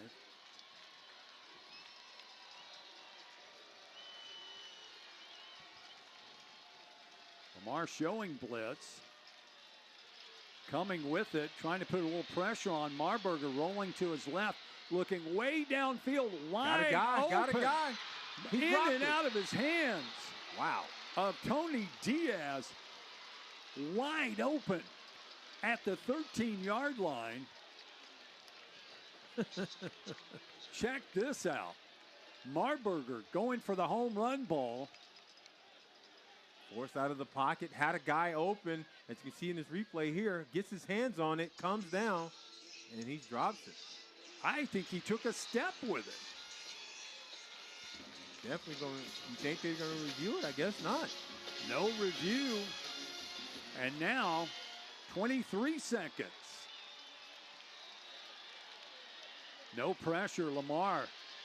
Trying to make him throw the football into coverage. Interception. That's it, Dan. They got it. Did he catch it? Yep. Intercept. They may review that. I would think you got to review that one. Marmar Evans is celebrating, and who wouldn't after he made the catch? But I don't think they're even going to review it. I think they're just going to call it a catch. The ruling on the field is an interception. Lamar, first down. Wow. There it is. So that should seal it for Lamar. Here's another look from a different angle. Roll right. Throws into double coverage, and Marmar is there. Yeah. Evans Good job there by Evans, the sophomore out of Center, Texas. You want to beam in on the football and make a play, that's how you do it to be able to seal the game. Again, the defense come up huge for the Lamar Cardinals. The result of the play was an interception. The previous play is under further review. You knew they had to look at it again. How in the world did Lamar manage to pull it off again? Well, Dan, when it's your year, it's your year. And if the play stands, Lamar will have 6 consecutive wins so far in 2025. Wow. Again, just the ability. Take another look at this in this replay here, Dan. I believe this is an interception. Yeah, I think it is too. Watch Evans come across right there. Yes, possession, one. Yeah, he easily had it. Yeah, that's an interception. All he needed was 1 foot in. He got it. And Lamar, again, is going to manage to pull off another win. 17th ranked team in the nation. Good concentration right there by beautiful Evans. Concentration. Yeah, I think he got a 2nd foot in. So that should do it. Dan. We talked about it earlier about the defense always playing huge for the Cardinals, especially this season. The secondary is led by Christian Pugh, but Evans is the MVP with that interception if it stands. So Lamar will go to 6-1, 3-0 in conference play. UT Rio Grande Valley, barring anything happening here with 14 seconds left. And at this point, I'm not going to put anything out of question from what we've seen in this game so far. But barring something happening, then the Vaqueros will go to 5-2 and 1-2 in Southland Conference play. And Lamar will hang on to that top spot in the Southland Conference no matter what happens around the rest of the league by virtue of being undefeated. What an But it took game, some last-second heroics from Ben Woodard to pull this one off. 57-yard field goal. I'm still looking through the records What to an see if that entertaining is game. the longest in Lamar history. What an entertaining game for both teams. Just when we thought Lamar was dead, they found a way to get it done. And just After further review, the ruling of the field of an interception is upheld. First down, Lamar from the 34-yard line. There it is. I think you hear the roar of the homecoming crowd.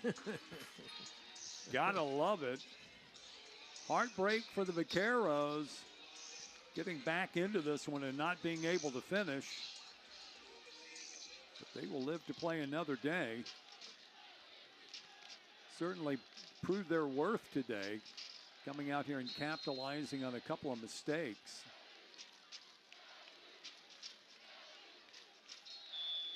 So McCowan will be the question mark moving forward, whether or not he will be able to come back. And you see Robert Coleman, who came in and got the Cardinals down to where they can make that field goal. McCowan goes 17 of 23, 203 yards. Marburger 9 of 21, 106. Denny gets 75 yards rushing for UT Rio Grande Valley, while McCowan had 88 yards with 15 carries. Just real quickly, Lamar total offense 375 to the Vaqueros 189. But again, the only really numbers that count, Lamar 23, UTRGV 21. Final thoughts? Great game there by Lamar to be able to bounce back, come back with their defense to be able to seal the victory. But their special teams was special with their kicker with a 57-yard kick. Lamar has to make better decisions offensively moving forward. But you gotta, if it's your year, it's your year. I mean, with that being said, you know, they was able to get their 6th win here and also seal this homecoming victory in front of their fans and community. And now they will move on to play Northwestern at Natchitoches next week. As you can see it right there before they face UIW and SFA. Those will be 2 tough tests that they're going to have to handle, one of them at home and 2 of them on the road. And then, of course, for the Vaqueros, it'll be a long trip home, but they can hold their heads up, no doubt about that. We mentioned from the very beginning. It's so impressive what they have been able to do in this inaugural year of football down in the Valley. They've got to pay Incarnate Word, SFA, and Nichols their next three. There's a look at the game summary. Yeah, look at the total yardage. I mean, if you look just at the stats, you think Lamar dominated the game throughout this game, but no, UTRGV did an excellent job in the second half to bring a balanced attack with 83 yards, 90 passing yards for a total of 173 to make it a competitive game. Lamar, what jumps out to me is the turnovers, those big huge turnovers in the second half when Lamar gave Lamar a total 3 to UT Grand Valley 1. Yeah, I mean, you turn it over 3 times, and 2 of those result in 14 points and put the other team back in the game. But again, in the end, when people look back at this one, what they're going to see is the final score and the W and the fact that Lamar preserved their unbeaten record in Southland Conference play by virtue of that 57-yard field goal from Ben Woodard. There you see Bob Slovak down on the field. I think he's trying to get a hold of Pete Rosamondo if he possibly can. A little post game. Yeah, it looks like. All right, so we'll be talking to Pete this week. You can bet on that, and of course we'll be updating you. Don't forget, well, game's coming up. There he goes right there. Congratulations from the former head coach, one of the men who had this position before him, and Coach Schultz. But congratulations to Pete Rosamondo, winning as coach. Look at that, 6-1, best record in program history, and of course working as we continue on. So for Lemont Williams, Bob Slovak, I'm Dan Gresham saying so long from Beaumont, Texas, where again the final score, Lamar 23, UTRGV 21. All games airing on the ESPN Network are streaming live and archived on the ESPN app. This has been a presentation of ESPN.